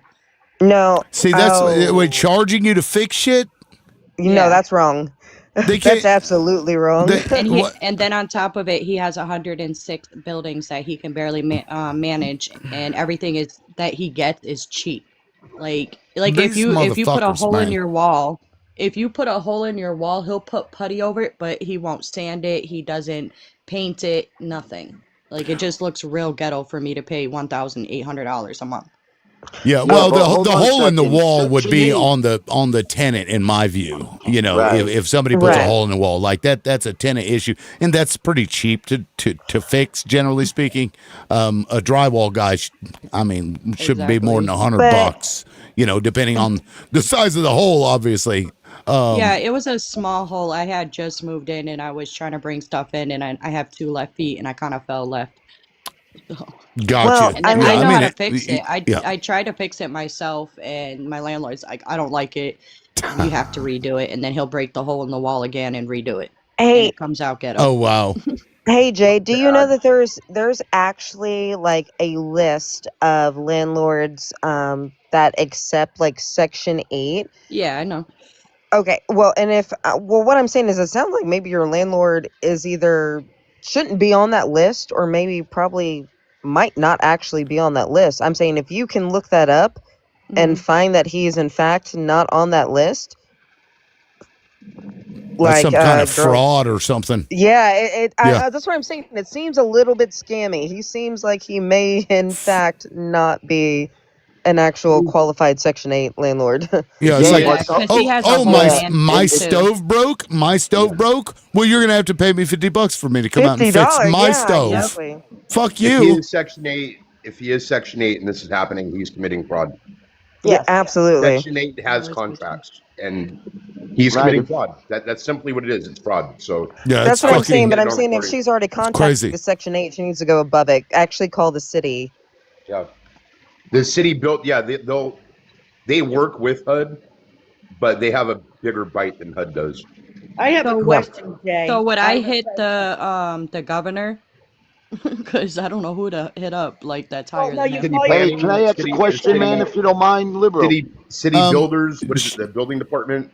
Yes, I don't mind Danny, but Two Puffs has not spoken yet. I know Two Puffs wants to jump in there, and I believe she was there Yeah, before yeah, you. no So problem. let me No get to Two problem. Puffs. Two Puffs, jump in there, please. I mean, it would kind of take. We're on the topic of like what's going on with her, so I feel like my take is from the original topic, so it'll kind of derail the conversation going I on mean, right now. that's. I guess that's fine. I mean, we can go back. Shit's crazy. It's a full moon. Fuck it. We'll just go crazy like everybody else. Right.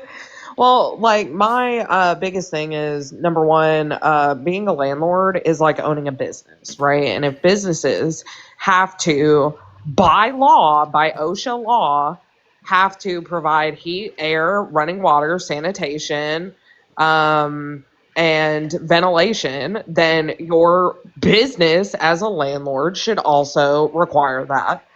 Point blank and fucking period. Boom. Two, Sigary openly admitting and flexing that he pays the HOA for his landlord is not the flex that he thinks it is. He's getting taken advantage of. Yeah. Um, That's he's a right. moron. He's getting taken advantage of by the same people. He's like, oh no, I have great landlords. No, apparently you don't. Because if you're paying the HOA on a property that your landlord owns, that you are not a member of that HOA because you are not a homeowner, you are getting taken advantage of. Yeah, you're a dumbass. Yeah. So he's just stupid. Yeah. Fucking But HOAs, man. God. yeah, like it's just ridiculous.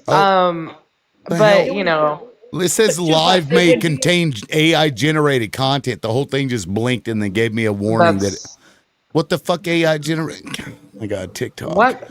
It's gonna Yeah. start dropping people now. Whether everything has to be AI generated or fuck. you'll get taken down. It's just what they're doing now. I don't know. They do it to my lives too. It's It's ridiculous. fucking weird. Yeah, that just started like a few days ago. Like every day, it's been doing that. But there's nothing AI here aside from the background. But that's whatever. Anyway, sorry. Well, we got Israel controlling our TikTok now, so we got to expect That's what's true. happening.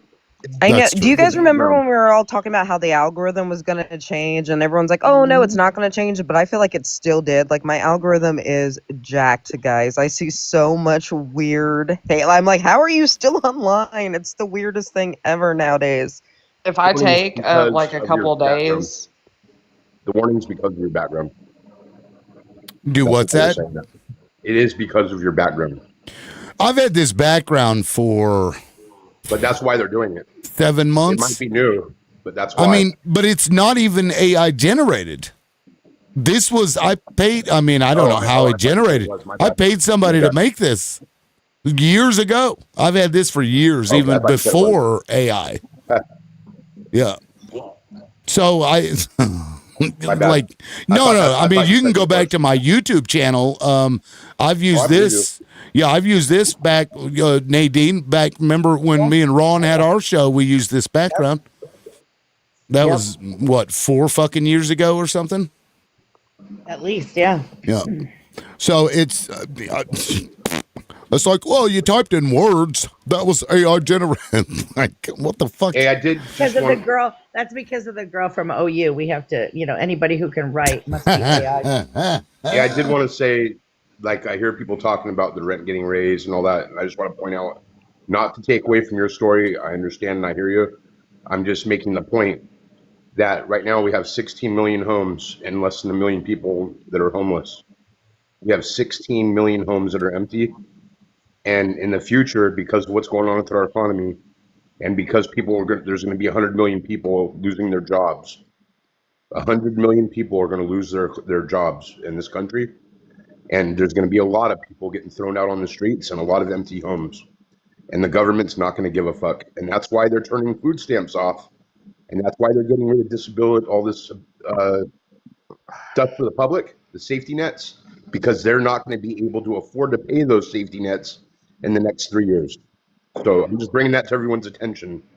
Yeah, I just looked that's it up. what's happening. 15.4 million free homes, vacant houses. We shouldn't have a single homeless person in this country. No. What is The wrong point with is, us? right now, they're taking your jobs right now. The housing price is skyrocketing. Makes no sense when you have fucking 15.4 million vacant homes.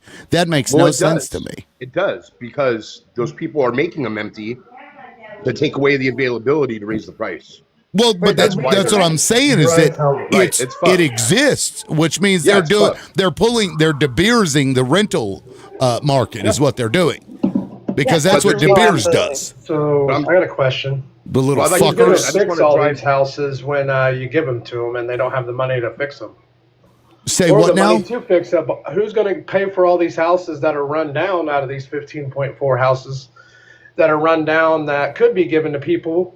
Where's the money going to come from for that first? And then how are they going to maintain these homes once we put them in them? If they We're can't not even talking maintain about. That's themselves not on what the we're street. talking about. Not what we're talking about. Yeah, that's Sorry, so not what far we're down the talking line. You said there was Not a million less than 1 million homeless people. Why don't we just Not give what them we're talking all a about. home? That's what the host said.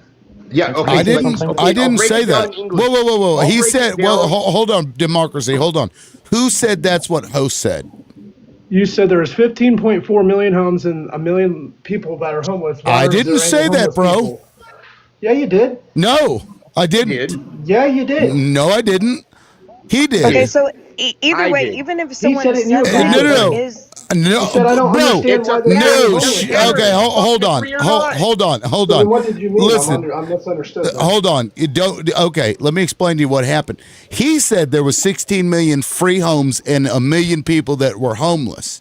And all I did was look it up, and I said, yes. I just looked it up. There's 15.4 million people. We shouldn't have any homeless people in this country. What is wrong And who's with going us? to pay for that?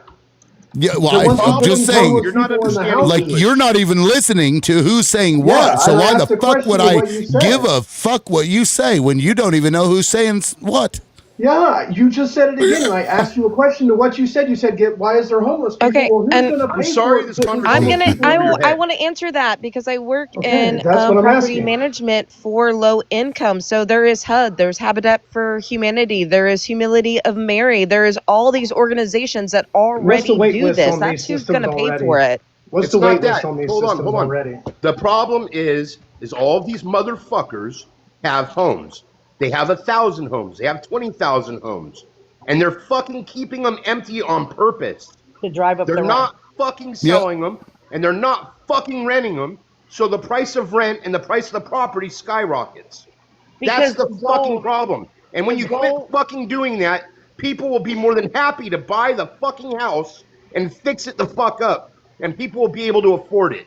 because they want to eliminate the middle class. They want to. They do not want a middle class. The wealthy people that are running this country that bought your government want to have poor people who work, and then the ownership class. They want to go back to the days where you owed your employer everything, and you had to be a good little Corporate worker towns.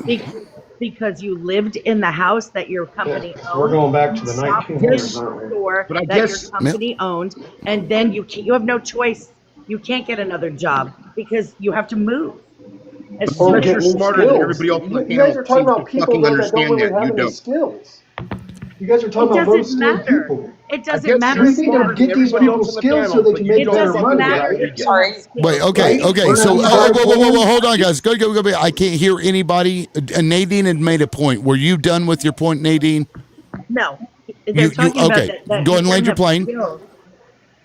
Yeah, it doesn't matter if people have skills. There are jobs that need to be done in this country that don't require skills, but you still require somebody to do them. Someone has to pick up your garbage. And because that person drives a truck and throws garbage in a truck, doesn't mean that they don't get to live indoors and eat healthy They make food. better money than most people. What are you talking Yeah. about? Trash Okay. maker, they make good money. Okay. McDonald's, Is would that you like Get across, McDonald's? you That was a dumbass. poor okay? example. Nadine, is that you're good on your point? Because Tim, my point is that people who work for a living should be allowed to live indoors and eat food. And it doesn't matter if they have a skilled job or not. And I we have to change agreed. the way our government works. And that's why Mom So Dom just give them a is little room to live in. That's all they And should get because they hold lower mediocre. skills. Hold on, mediocre. I'm trying to get to you. I'm trying to get Nadine to land her plane so that you can then rebut. Okay. That's what I'm trying to do. Give me a second. Because, we need to go ahead. get our government to be a democratic socialist state so that we can take care of the people as these companies get bigger and jobs become scarcer. No, Yeah, I'm for thank you. giving Yeah, go people ahead. more skills so you can pay them better money because they have more skills. How about we start there? Higher skills means higher wages. Because you have jobs So that don't require It's skill, you dumbass. Nobody has can I ask talked a about question? that at all, about trying to Okay. train people better to get them Can I paid ask a better. question? Now, I don't You're disagree talking with what people, mediocre okay. is saying, but I think you're missing Nadine's point, which No, is I got her that point, but these which is systems that are like even your lowest paid worker should be able to afford just a basic necessities, right? So the person working at McDonald's should be able to pay rent at a a modest home. I mean, just it could be 800 square feet for all I give a shit, with heat and water and all those things, and be able to feed themselves. Well, they're not going to be able to save up money necessarily. They're going to be able to have a basic life to take care of themselves as long as they're working. And so then when you add skills on top of that through Votech or whatever it is, then those people can start saving money and gain more stuff and do other things, right? So do you agree with that, mediocre, or no? I mean, yeah, everybody deserves, 3 hots and a cot, I guess. But Yes. also, Okay. the terms on driving, most people that are homeless want to be homeless. They want to live on the streets. No, They they want to my be God, That's no. ridiculous. I'm No, sorry. So, I mean, Let me- yeah, can't I listen was to a this. drug addict for 15 years. I know Can I say exactly something? how it I works. think I we got went sober at wrong 20. when we You're I know thought exactly that how it works. Okay. basic human rights Let me- had to be earned. Let me That's where bring we in. went wrong. Let me bring in the timer, guys, because everybody wants to jump in, and it's taking a little while. So Nadine had done mediocre. I'm going to give you a minute to finish your point, or actually, let me give 45 seconds that you've spoken for a minute, and then I'm going to go around the room. Go ahead, mediocre. 45 seconds to finish your point. Yes, everybody deserves this. But so what do we build for like these low skilled people that can't really afford anything? Do we build high rises with just one room little apartments and then stuff them in there and then keep them in there locked away? Because that's what it sounds like you guys are wanting to me. When you guys say socialism, that's the only thing you're going to get at the end of this. Like, look at China. They build just skyscrapers top and pack them in like rats in these freaking little buildings. And they have like a little like 200 or 300 foot room to live in. And that's it. That's not living. That's not living either. Okay. Do you need the rest of your time, or do you yield? Okay. All right. Thank you. Now, Most of the systems in this country are flawed, and we don't have the money for it. yeah. Now, Two Puffs, I see your hand up, but Mike, I don't think has spoken yet. Mike, have you spoken yet? Not at all. Okay. Mike, go ahead. Go ahead. Okay, first thing is that the inverse of that is like what this gentleman is saying is, okay, if you have skills, you deserve to have a house, you deserve to have a place. That means that if you don't have any skills, that means that you're going to be living on the street. It's ridiculous. The simple fact of the matter is that we have a society. We need to be able to produce the homes that everybody can be able to live in. It doesn't need to be a luxury mansion for every single person. And the other side of this is that we need to be able to have a place in a position where people can be able to afford to live. And, it's not socialism.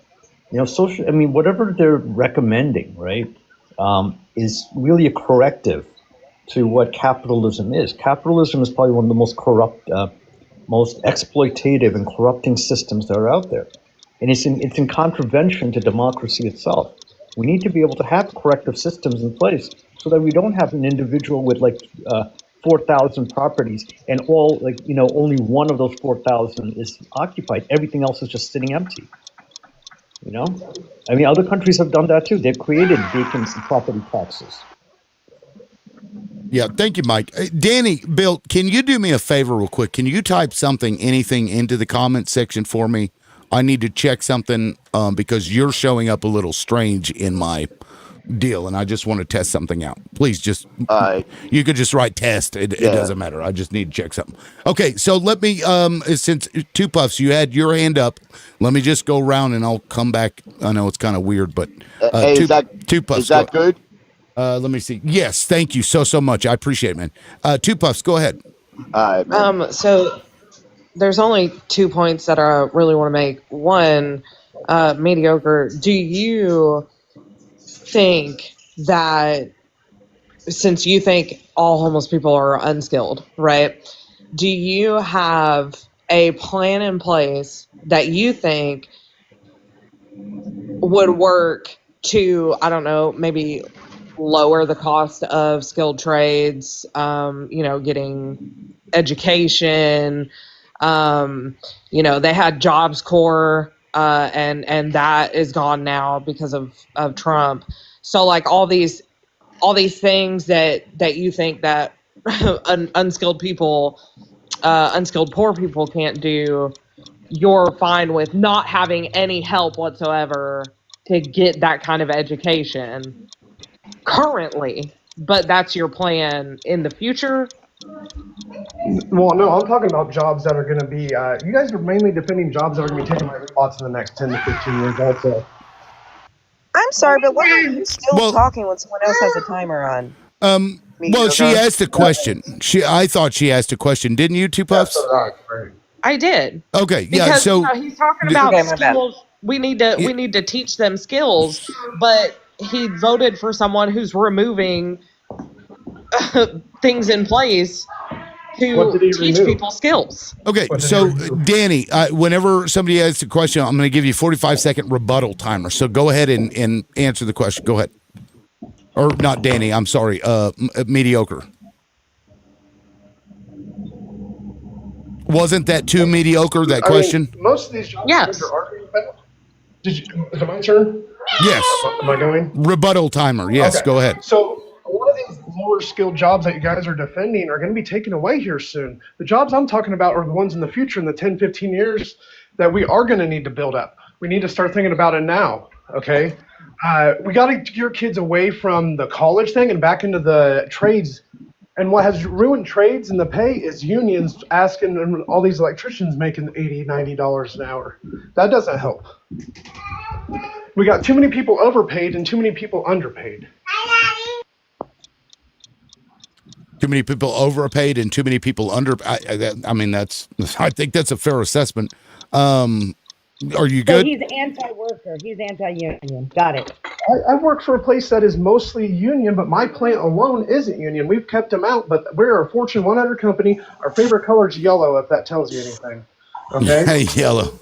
That's funny. Yeah. Okay, so let me get back around the room. Now, Danny, real quick, I dropped you for Sabrina because I looked and there weren't a single like or a comment or anything. So since Sabrina was clearly she had 500 likes, guys, please keep liking the show. If you come up here and I don't see any likes or anything, somebody else that has been tapping that screen is going to go above you. So please, tap the screen and share it out or whatever. Do those things. Let me now, Nadine. I know you had spoken earlier, but I'll go ahead and give you. Yeah, I'll go ahead and go back to you since you're in order technically. Go ahead, Nadine. I guess I want to jump onto the union thing. Going forward, we are in a fight for our lives as the middle class and working people. And the only way we protect ourselves is collectively. If there's a union at your job, you need to join the union because the corporation doesn't give a shit about you. You are a person and they will replace you tomorrow and they won't even cry at your funeral. And we need unions. We need strong worker contracts because we are becoming Organized labor and the middle class is becoming a thing of the past unless we fight for ourselves. Join a union. That's what's going to protect you. Not a lot of talking on the internet. A union will protect you. A strong union. Thank you. Fucking That's A. it. Yeah, thank you, Nadine. I appreciate that. Let me get into those. Mike, I know you wanted to go next in democracy. I see your hand up. I'm just going around the room. It makes it easier for me to know who the fuck needs to go next. I just want to make sure everybody has a say. Once I get around the room, I'll open it back up to everybody so you can all, have a discussion. Sabrina, welcome aboard. Thank you for tapping. I appreciate the likes and the comments that you've been leaving. Go ahead. Oh, hey. So I have a different perspective. I feel like when we're born, we have a certain amount of time, and that's our most valuable asset. So when we work for a company, we need to be compensated for our time. And that, at the very minimum, should be a living wage. So whatever that wage is in whatever city or area that you're in, you should be able to afford food, housing, and transportation. Full stop. Absolutely. So, Fucking A. You got 30 seconds left. All yours. I'll yield to somebody else. I'm sorry. I'm sorry. In Okay. the middle of brushing my teeth. Who do you want to have your remaining time? You can pick the person you want to use it. Don't ask. Don't First ask. person. Yeah. Okay. Well, that's going to be next anyway. So now you get a minute and 41 seconds. Go ahead. Don't ask. Oh, I don't need that much time. You don't need that much time? Okay. Yeah, kind of like what Sabrina said. I was like, you know what I hate? Everyone knows, I said it before, I work in property management, and we specify or kind of specialize in low income. But my whole idea, what kills me the most, is this idea that anything has to be earned. You do not have to earn the right to have a decent life or to a place to live or to heat or to food. The moment you came out your mama screaming, you earn this, okay? Like, there is no such thing as, oh, if someone just earns it. Stop that. Stop it all. The fact that you are a sentient human being, you've done earn the right to have a roof over your head and food in your belly, okay? This is the number one economy in the world. Like, I just think we need to get away from this conversation of, oh, if they work and they earn it. No, just stop it. Yes. 100%. Now, El Rey, I see you're upset that I paused the time when Sabrina was finished. I did that so I could know how much time was remaining when she yielded it and was going to give it to somebody else. If that doesn't make any sense to you, then I'm sure you struggle with a lot of things in your life. Mediocre, please go ahead.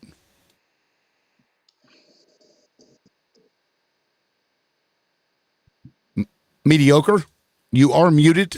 I don't remember muting you, but you are muted. Yes, I'm sorry. What was that? No, well, it's your turn. Go ahead. Well, by her logic, then don't ask. Why don't you just give all the property and all the stuff that you have away to people and see how that works out for you? Because if they're entitled to what you're owed just because you're born, it's kind of your parents that birthed you to take care of you till you're 18, and then on your own after that. It's usually how it works in this country. No, sir, that's just called mediocre classism.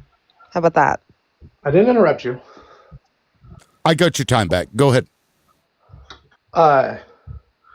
Also, like I'm saying, we guys are arguing jobs that are going to be taken over by robots here soon. We need to start figuring out what we're going to do with these people once those jobs are gone and they're not going to be able to work them. That's a different question also. You have 30 seconds. Do you need it?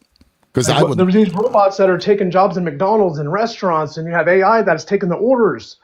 Look at even Walmart now. Like, you barely have any workers in the lines because they went to AI and you check yourself out. They say it lowers the cost at the price for you doing your own checkouts, but we all know that's BS because of the theft that goes on. It's the most ever in recorded history that we didn't see any cost saving by checking ourselves out.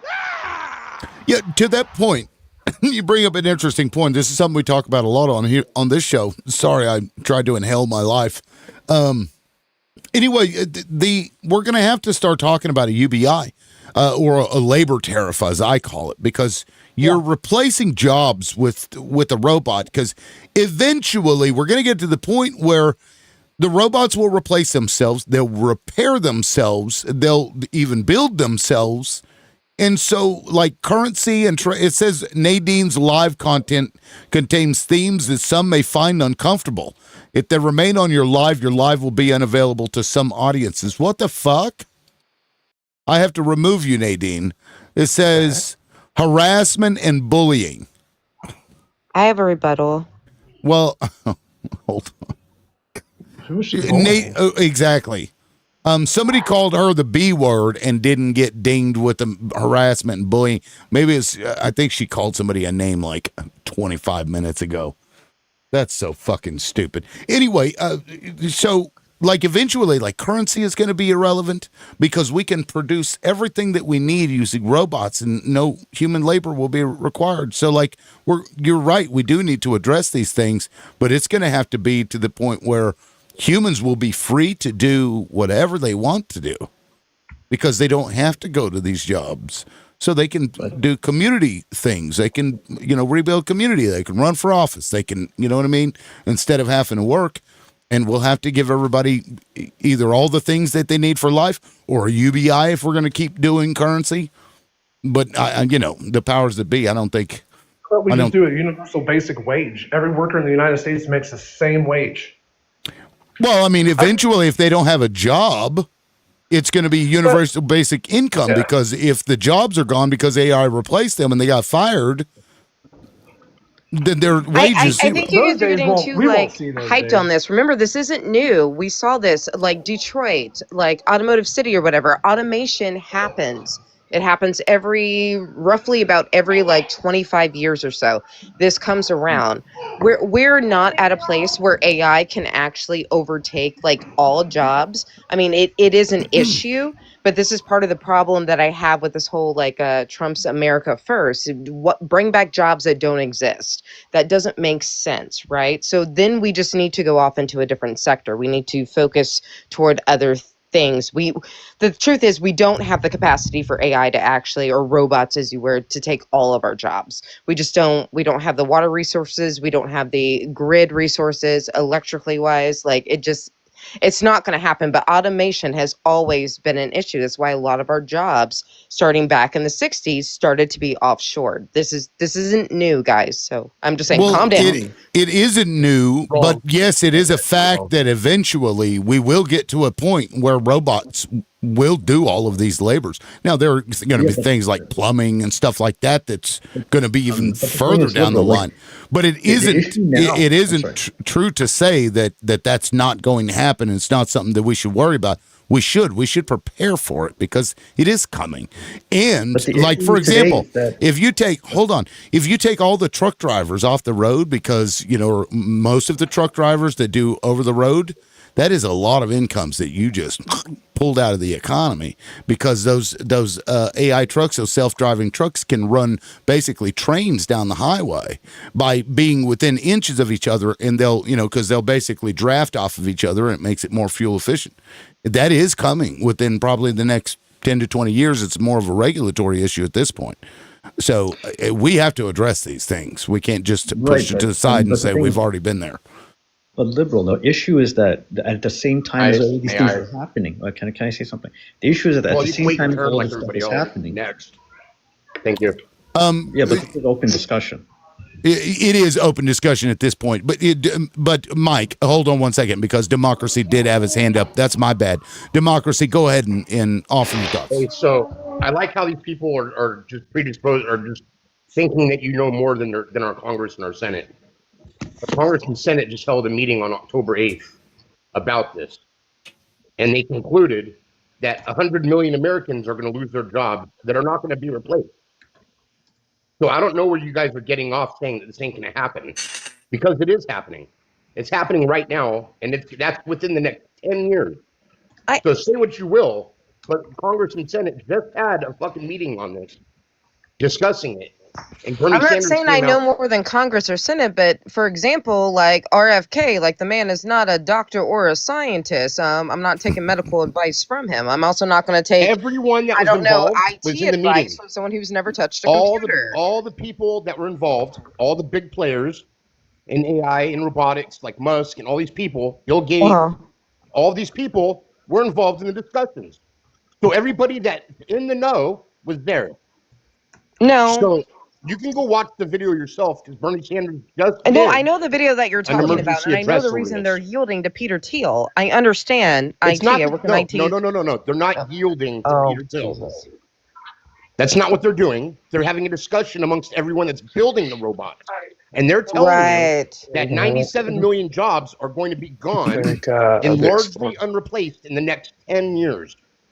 Yeah, That's it because is IT coming. is the last frontier. This is a power grab for the country overall as a whole. This is not what I'm talking about. Like I feel like you're getting off because you don't actually understand. You're getting off on a completely different Really? branch of this. Yes. But I wanted to ask this guy next to me, mediocre. Do you think that Americans are taking advantage of cheap labor in China when we buy all this cheap stuff? Of course, they even do it now here in America. Like Okay, the town I live in Indiana, we have a Tyson hog factory, and they brought in about every race over the last 30 years. I watched it happen my whole childhood. okay, you're wrong, Whoever they could and I'm going to tell you why. Check this out. The Chinese aren't slaves. Do you know who slaves are? The American public. We're the fucking underpaid slaves. And the reason I say that is, yes, China might Yeah, get I'm paid definitely not $20 a underpaid. month, but if it only costs $2 a month to live, you're getting paid pretty fucking well. In the United States, we can't live off of our wages. No, I make good money, and I live. Okay, I don't give a My means fuck of about decent you. money. Yes, you can. If you I live don't frugal and you give know how a to spend fuck money, yes, you about can. you. Oh, I'm okay. talking about the Well, we lowest don't give a of fuck paid about people in the you. country.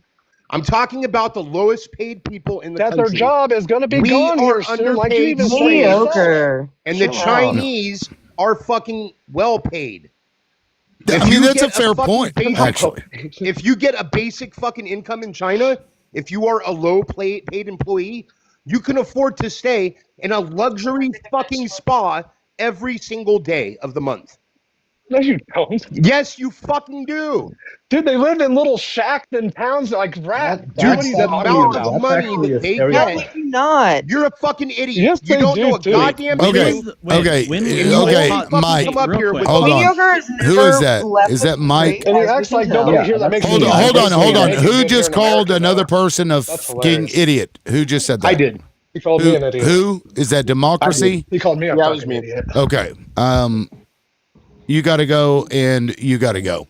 I just got a ding for harassing and bullying off of a stupid comment.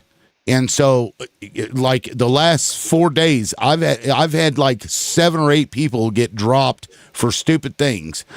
Guys, you can come back up here in like 5 minutes or so, but we can't do that anymore because they're coming after us. Fucking Israel has bought this shit up, and they're fucking with creators like myself, and they're going to use stupid things like that. So while I don't personally care if y'all call each other names or whatever, I have to protect my life because Right. it'll get my life taken down. And Have you set settings? I found that if I set my live, and like it's ridiculous, but I have to like actually put in writing that my live is like 25 and up or 21 and up. That seems to help a little bit. Have you tried that, Liberal? I haven't. Where is that? You said that is it like Actually, when you go yeah. live? So, oh, flip. Now I'm not gonna be able to remember it. But like I put it. Well, one, I put it in the about me and in the comments, and then like there is an actual section where you can kind of control who comes into the live. Like 18 hold on, plus or something. I haven't done it in a while, seen but that. it's I'll yeah. look for it, but it's because this just Yeah, but started actually within the set it last for like week or 21 two. and up or 25 and up, and that'll help you from the stupid like, oh my god, he said Nitpicking, somebody yeah. was an idiot. Yeah. Right. No, it's just, and I don't want to drop you guys. Maverick, I'll have to drop constantly now, but Yeah. I've got to protect my life. Well, Because I'm if saying, I and I can't, cuss if like I a can't do sailor, well, the cursing I don't think is an issue. I think it's when you, of course, Sigari may have just reported her. Is that even though he that's called what I'm her saying. the I B feel word? like it's actual people reporting for this many people to get taken down. Even I mean, and my lives are controversial, and I haven't even seen that many people have to. Yeah, well, so yesterday, or was it the day before yesterday? They made it where I didn't even have guests. They shut the whole fucking show down. Yeah, I couldn't even have guests that day. Like 6 people, I think, in that one show over like a 2-hour period. Yeah, Just someone has to bang, be bang, recording bang, you. bang. Well, it's fucking Israel. I got these fucking IDF soldiers come in here complaining because I don't suck their ass, and I'm not going to. Maybe that's what it is. And I never don't know. you should never should. Right. Yeah, fuck that Fuck shit. Israel. Oh, Anyway, here so we go. I got now, named. now, democracy. Like, you're welcome to request back up, but I have to at least show that I'm, saying that you can't do these things. So both of you are welcome to come back up, mediocre and democracy. But to make that point. Anyway, moving on from that. I don't even remember what the fuck we I'm were gonna talking drop about. down. I'm Sure. sorry, I didn't mean to interrupt you. Go ahead and drop me. Yeah, thank you. Thanks Yeah, for I appreciate having it. me. Real quick. Yeah, we'll see ya. I Yeah. just had a couple. The only thing is that what these guys were saying before about, there's going to be massive job losses. That's the case. Yes, it's going to happen. But at the same time, as they talk about massive job losses, they're eviscerating the social safety net. We're losing billions of dollars out of Medicaid and Medicare. We'll be losing a lot of money out of food stamps and other programs that are supposed to be helping people so that they avoid, falling into like poverty and into destitution. We're really in a point where simultaneously these guys, especially on the MAGA side, are complaining about job losses, complaining about robots taking these jobs and all the robotics and all the automation. And the folks that they put in office are completely eviscerating what's left over of the New Deal social safety nets. So it doesn't make any sense.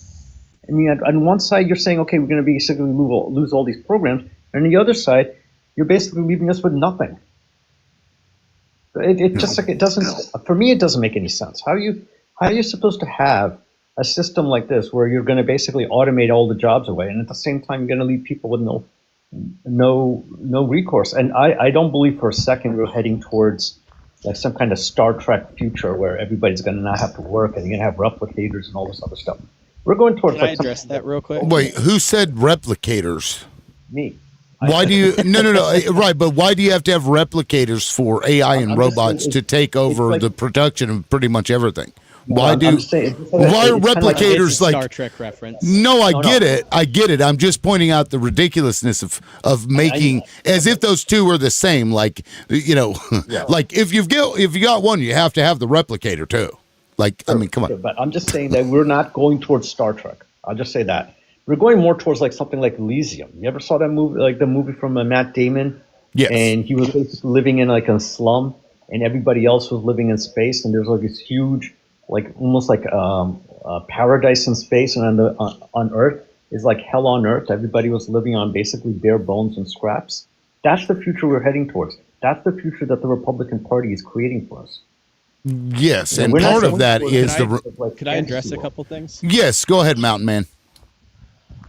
So I want to point out, so there was something said earlier about the whole, well, not all the jobs are going to be taken. And the problem with that statement is it doesn't matter, because once we have more people than jobs, we need to have the system in place.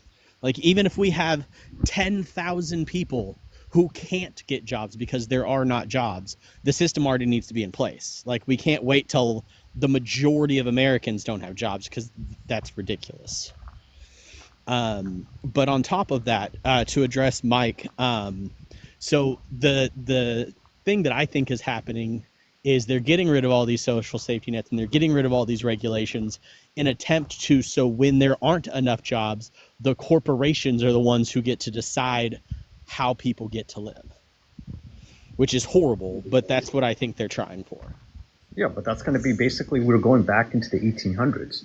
I mean, if you ever read about, like, go back and read, like, about the muckrakers. Read about the situation in the Pullman towns where, there's this guy, he used to run trains and stuff like that throughout the country.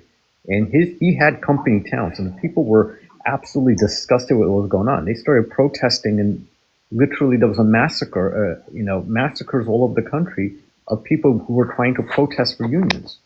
There's a whole history behind the country that's not taught in school, and you look at it. Completely agreed. Yeah.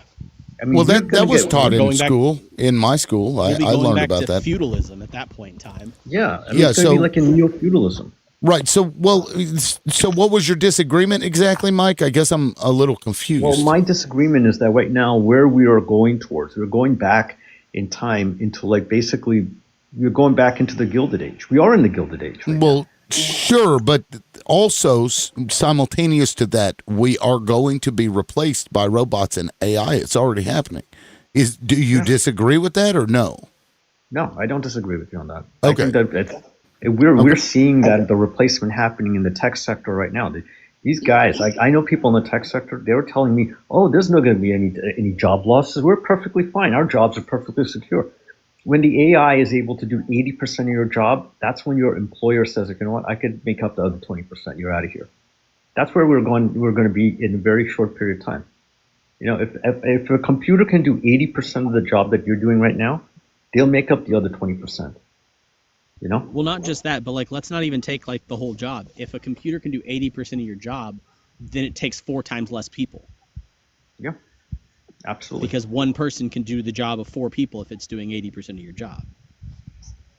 And that's what I was saying earlier. Like, we got to think about what we're going to do with these people, or we got to start training them in other areas. Like, we got to start pushing them in other directions or something, because there I'm won't be more. in software development, so I know this is.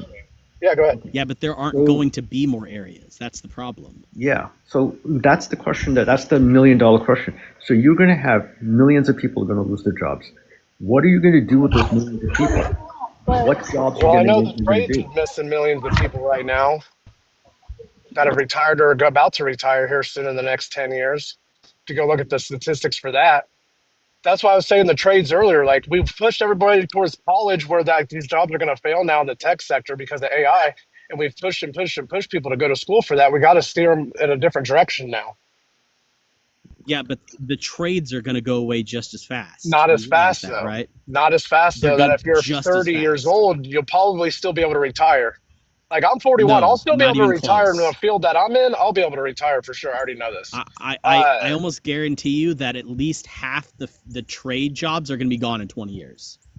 What trade jobs do you mean? Like construction workers? I foresee that taking a while to replace. Plumbers, electricians. They have 3D printed buildings now. Well, sure, but that's one expensive as hell. aspect. That's one aspect of it. But you still have drywall. You still have, the electrician, the plumbers. You know what I mean? Like, I feel like those things will be good for longer than your executive type I honestly positions. don't. I think 20 years. Your white collar jobs are going to be gone first. I mean, it's possible though, because 20 years, when it comes to like the advancements we're seeing now and how quickly they're happening. I mean, you may not be too far off, man, because in 20 years, this whole fucking world could look completely different from what it looks like today. We may have a replicator. Guys, we may have a replicator in 20 years. Here's the thing, though. With the trades, it's going to save on people's bodies, though. The AI and everything is going to make people more ergonomic because, these are hard-taking toll jobs on your body. Out there in the mud doing concrete, doing construction, all that. It's hard on the body. There's people my age, 41, that can barely walk around, because they've been doing these since they're 20 years old. I think agree. AI and all that will help make people's bodies last longer. But that's the thing. I'm not against AI taking over all the jobs as long as we then let people live their lives in a healthy and happy way. My problem is that who's that's the point. We have to change how we do our economic system. Yeah, exactly. We're going to change everything. Well, yes, exactly. You're saying who's going to pay for it? Why don't we start by there's one place where we can say we can cut back. Let's say we stop going into all of these ridiculous wars. What are we doing in Venezuela? Like, how many billions of dollars are we wasting off the coast of Venezuela? Knocking down boats full of fishermen and stuff like that. We have no clue. They're definitely not fishermen. Look, sir, I was a drug addict for 15 years, and trust me, you don't want that stuff here in the country. All it does is rot your country from the inside out. Hey, I have a question for promise you that. Should people be executed without a trial? If they're bringing over kilos and kilos of shrugs, I don't care what they do. And how do you prove that without a trial? You can see the pictures of the boat. Just because you're a peasant that doesn't deserve to see the security information that is top realize classified. That the picture, quote unquote, that's going around from 2017, right? It's on the top of the picture. It's not. Yeah. So they've been doing it since then. And we're just No, now my getting point to is it. saying So if you're blowing up, if you're unaliving people without actual evidence, then you can unalive anybody because you're not providing evidence. I'll ask you one question. Do you think we spend almost $1 trillion on military to not know what was on those boats? Yes, Yeah. we are. I was That's in the hilarious. military. You don't think we know what's on those boats? You don't think we Yeah, know No, we what don't. Do size you know what's in boats are on the other Venezuela? side of the Do it, you world? know what's in Venezuela? We Mediocre. Why spent don't you too tell much. us where is the Iraqi WMD that we were supposed to have found like within minutes of going into Iraq? Didn't find it. It's been 22 years later. We still don't know where those things are. is it under the? You Remember know? when Bush was like, Yeah, "Is and it that under the was Dick desk?" Cheney as Nope, part of the no uniparty. WMDs there. You remember that shit? They even like joked about it. $9 trillion What's later. in Venezuela is oil. You guys know That's I'm what not a this is about. Republican, right? Well, I And don't care I what don't party. I'm a Ron Paul guy. I'm a Ron Paul I'm guy. not a Democrat, Yeah, so I I don't know don't. what your point is. I don't. I don't Yeah, but you ask guys are like anybody. grouping me in with this, but you guys are Mm, making me like I'm these people. Nobody did that. I don't ask anybody what their So, political affiliations are because I don't want that to taint my view of somebody. but I'm the way you guys responding, were, and people are responding to what you're saying, not because of what party affiliation. We don't know what you are because nobody asked you and you didn't tell us. yeah, but you guys are blaming like Dick Cheney, like that was a warmongering uniparty. I mean, come on now. Yes, Dick Cheney was a problem, and he, shotgun blast to the face. It didn't even stop his friend from liking him. No kidding, right? He was a But joke and an embarrassment to this country. But the thing is that the issues that we're facing right now are the same we faced back then. I mean, right now, general question is, what are we doing off the coast of Venezuela? Why are we wasting money on that? Where we should be focused on is rebuilding our economy, and that's where I think we should be focused on, not doing this kind of crap anymore. So if we stop the drug flow into the country and we get these people that are all addicted on this country actually contributing members of society, that wouldn't be a good thing. So here's my problem. I'm not against doing, anti-drug stuff. Here's my problem. We should not be summary unaliving people without trials. That's How do you right. not see the slippery slope there? It's war, dude. It's not It's war. not. We're not in war. And There's no war. Drugs that we've been doing for 50 years, guys. Summary unaliving is against do you laws know? of war. Do you know why we did the war on shrugs? You know why? They literally, Ehrlichman came out later and said why. No, he did it because he couldn't go out and raid the Democrats and the hippies and the black people. That's why they did the war on shrugs. Literally was racist and hated Democrats, and they used that to go after those communities. That's literally the reason the war on shrugs started in the first place.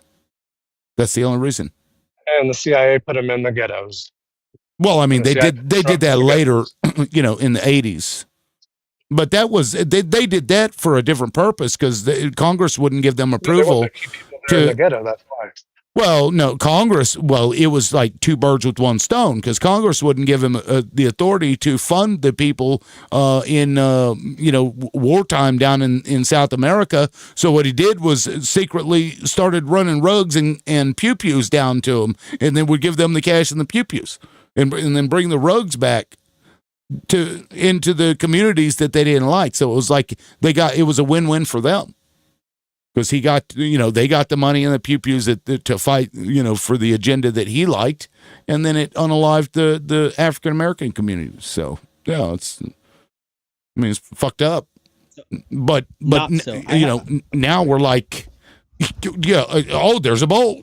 I'm not going to show you the evidence that I have that there are rugs in there, and even if there were rugs in there, we're just going to unalive people out in the open ocean just because. That's weird to me, man. Yeah, that's why I'm saying we're not just doing that. We know there's intel there. We're not just unaliving people out in the middle of the ocean with no information, no nothing. We're just boom, bye. He literally is just unaliving people in the middle of the ocean. That's literally what they're doing.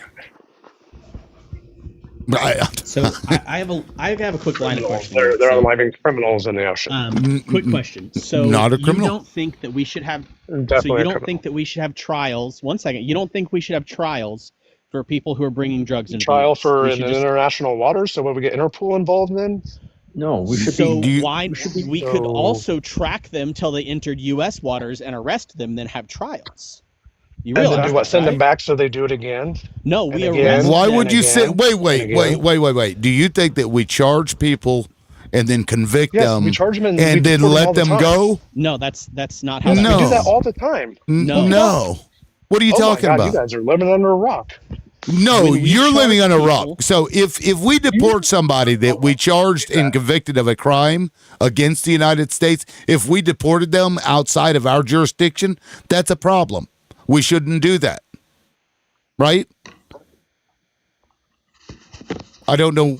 It's like, if they're doing that, So- they shouldn't do that. Here's my line of questioning. You don't think that we should have trials for people bringing drugs into the country, right? Rugs into the country. Rugs. Thank you. Rugs. Sorry, I apologize. Correct? Not so? Well, if they're United States citizens, yes, but they're not. I know They're that's not how the foreigners Fourth trying to Amendment works. poison That's our not country. that's not So how you due guys- process you guys works. want drugs here in this country is what it really is. Due process does not work that way. I asked They you a don't get question. due Do process you, when they're not so you United think States citizens. They're breaking international law. if just not we United States are law. involved, due process is required. And also, That's we what don't answer to the international courts either. So anyway, Yes, we do. Here's my questioning. Let me go down my line of questioning. So you think, just yes or no's, you think we should not have trials for people bringing drugs into the U.S., correct? We should just summary unalive them. If that's the Mountain Man, if that's No, what we do, I'm asking not so. One second. I'm trying to do a line of questioning here with not so. I'm trying to see his reasoning here. So yes, The yes, I'm reasoning is guessing. I was a shrug addict for 15 No, years. And I got I'm clean. That's asking where my view is coming yes or no from. questions. It Can you stops there. please actually Didn't hear answer it. them? I didn't hear it. Sorry. Yes or no, you think that we should unalive people without trial if they are bringing rugs into the country? Yes or no? Yes. Okay. So what about people here who are distributing said drugs? Unalive without a trial? They'll get a trial because they'll get caught by our DEA. No. And they're actually Why? citizens. If we're unaliving people bringing them here, shouldn't we just You unalive guys people act like distributing them without a we just trial? found these people out. No. But let's put some context to these actual situations. You guys act like we just found this boat of I don't so-called care fishermen out. what No, the shut up. context No, is. yes, there is context because you guys leave out I don't context all the time. care what the context is. Because We're that's you guys don't summary care about unaliving details. That's people why. without a trial. That's the Stop details that loving matter. drug criminals. I don't How care about if they're that? 100% guilty. about- They how should about- still have a How trial. about you guys quit loving criminals and shrugs and all that? How about that? Okay, here's You're an idiot. here's the problem. Okay, I've got to drop you. I could bring you back, Mountain Man. Just give it like 10 minutes or a couple of minutes. I'll bring you back up. You can't call names anymore because TikTok is on one. And now I forgot what I was going to say, but They're cool. Keep shit. their heads with them and not say names. These people are sad. Sorry. Well, multiple- whatever. I normally I wouldn't give a shit, but they've been after this fucking channel for the last week, and Can't you be know. respectful though. Even be adults, they have to go to name calling because they lost the argument. Wait. So okay, so you're No saying one that lost they the can't be argument, though. respectful, yet you just said that we should unalive people when we don't even know that they're actually committing crimes. We don't know that. $1 trillion on the We don't military. even know You that. Because they We haven't don't told know you guys. that. That's Don't why you talk don't know. about respect if you want to literally unalive people that you believe without any evidence, without proving beyond the shadow of a doubt that they were doing a certain thing. So when they caught You them in want the to act, and unalive they did them. it, then that They wasn't weren't any caught in proof the or act. evidence? They Yes, weren't were caught too. in the That's why no, they they got weren't. boom-boomed in the ocean. And anywhere else in this country in our laws that we're supposed to abide by the spirit of these laws anyways, even if you're caught in the act of handing rugs over from one person to another and that person gets you on video, guess what? They still have to go to court and you still have a right to defend yourself. Yet in the ocean, for some reason, with a boat that cannot possibly make it to the United States, it can't possibly make it to the United States, you're like, just unalive them. You know those boats, liberal that they're talking about. You need to refuel them 22 times to get to the United States. That's how right. That's my So this point. is- Like, it's not going to make it to the U.S. Those boats would Exactly. never have gotten here, and so your claim that they're doing this thing is just not true. It's not based Well, in islands reality stop or on- facts. There's even pictures of the islands where they Wait, stop in the island that not they come so. across and I wanted to speak really quick. I feel like you're kind of jumping over the fact of the matter The reality of it is I don't know if you guys have seen Alex Karp from Palantir, HIGH as a kite, right?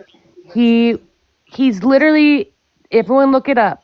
This is the man that is in charge of Palantir to drop BOMBs on people, to surveil people. And this man is literally on something, right? So when we come here and we sit here and say, oh, well, we're going to get these guys who are, we have no proof if they do or don't have shrugs, right? Because we know that the administration is looking for a reason to go into Venezuela and take the oil. You have to be smarter than the story. And the truth of the matter is that regardless, these people that are sitting in boardrooms with the president, with Hegseth, are literally doing shrugs themselves, buying them, purchasing them. So this whole argument goes out Where's the your door. receipts for that? Where's your receipts that they're doing this? Oh, Just have you hearsay? not seen the Alex Karp video? You're gonna tell me a man is not as high as a kite? Have you seen it? No, I The haven't. Palantir CEO. Oh, you mean the CIA? Even Bill Gates No. talked about using hallucinogenics. So They it's all not do it. yeah. Elon Musk. Yeah. They all do shrugs. Yeah, and I'm pretty sure this those is are the problem. legal in the states that they're in, aren't they?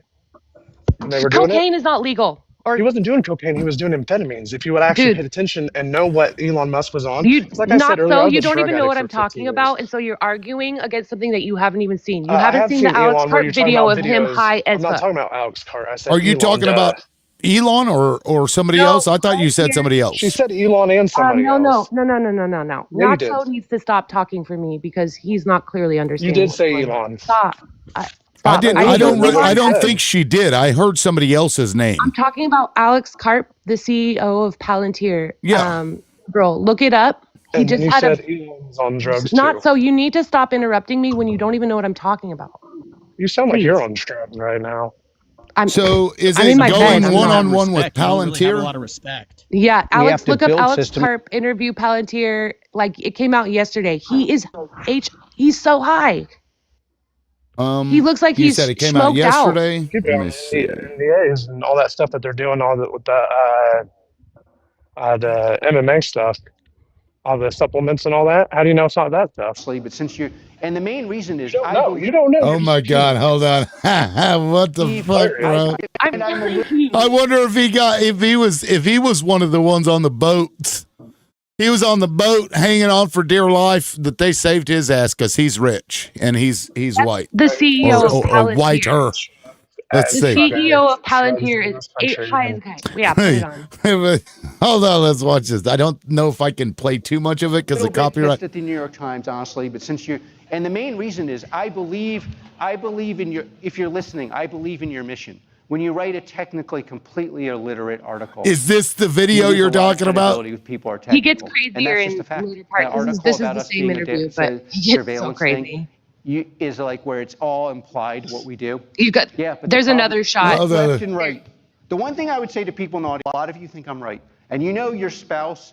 Your Look at the relative, guy your next to child, him. He's the looking at person this that guy would- like, what the would be fuck? horrified if you better speak up because Oh, you got to if find you do the not speak one up, where he's you going cannot crazy. blame the far left. It's far when he right, first sits down. You go to say he's illiterate. The guy might be a lot of people. He may be doing Molly or something because, I mean, No, like this is right even at the beginning. This is even And the I'm a crazy little bit part. pissed at the New York Times. There's honestly, another since shot. Maybe he has to take a shit, and he's like, No. he's like, oh, this chair is so uncomfortable. Hold No, on, there's I'm some gonna- other footage. You gotta. I'm gonna find look. it. Yeah, I'm gonna keep Yeah. looking. This is. I mean, the guy looks a little weird anyway. What the fuck? That guy is this responsible guy for is strange. This guy is. Surveillance. Okay, I'll keep looking. I'll try to find the best clip, and I'll probably pull it up on There's Tuesday. there's a crazy one. I'll tell you. Anyway, that's beside the point. But still, like, look, and besides, why is the government telling us that we can't ingest these things anyway? Hi. Mediocre. Is this a free for all? Can we just jump in? Yeah, what's up? Yeah, Heba, go ahead. Hi, everyone. Yeah, it's Hello. Hiba. I think I've been on your panel before when we would talk about Palestine, so that's great. Probably. hmm I just wanted to say that I think the fundamental problem here is that even if every single let me grant it to them. Let's say every single person on these boats was trafficking krugs, I think is what you call them. Or rugs. I don't want to. Rugs, yeah, rugs. Happy powder. I call them mommy's little helpers sometimes. I don't know. It just depends.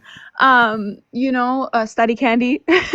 But let's say they were trafficking these rugs, which we don't know. But even granting that it's a crime, not a capital offense. And in the U.S. specifically, doing that action gets you a prison time. We don't execute like these people in America when we catch them, even after trial and conviction. So it's not okay to do this in international waters.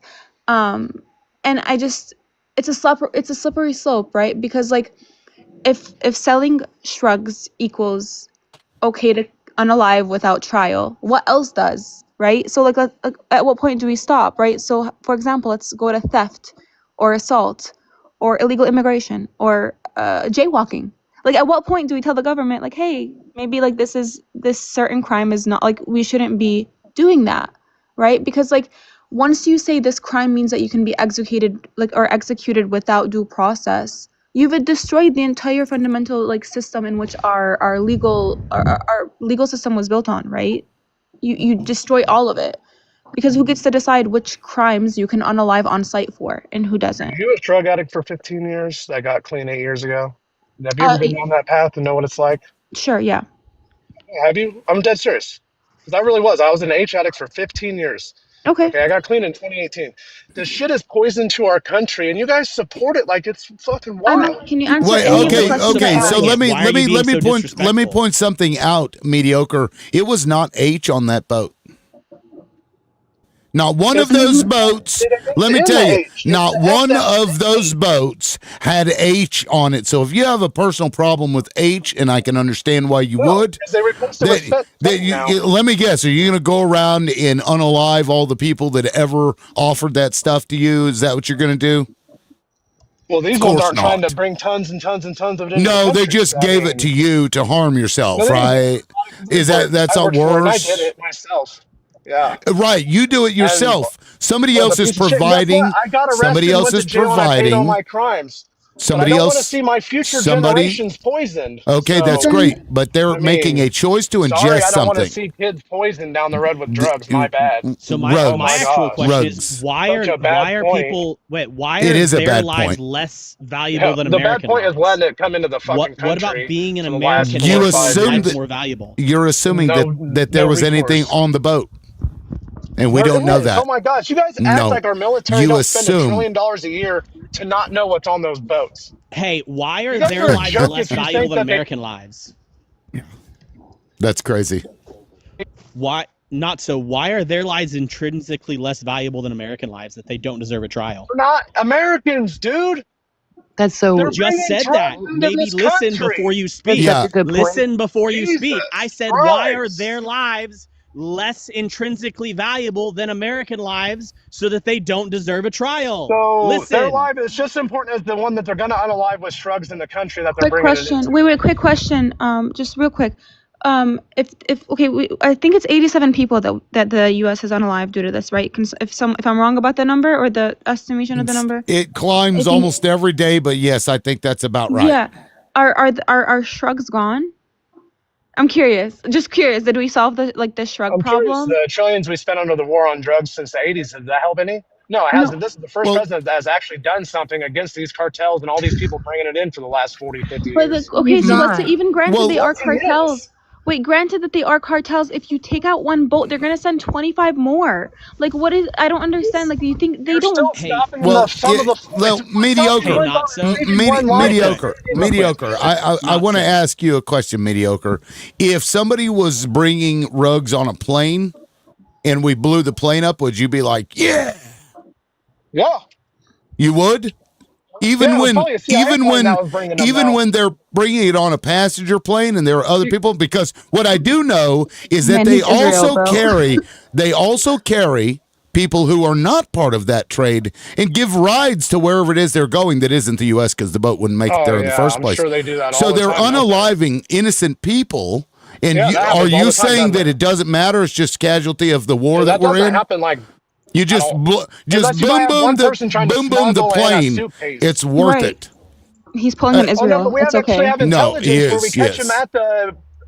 at the airport, right? We have intelligence. So if we know somebody's Oh, got it they on a couldn't plane catch him at in the a port? bag, Wait, how wait, do we wait. know they have So it on a catch him boat at the then? port.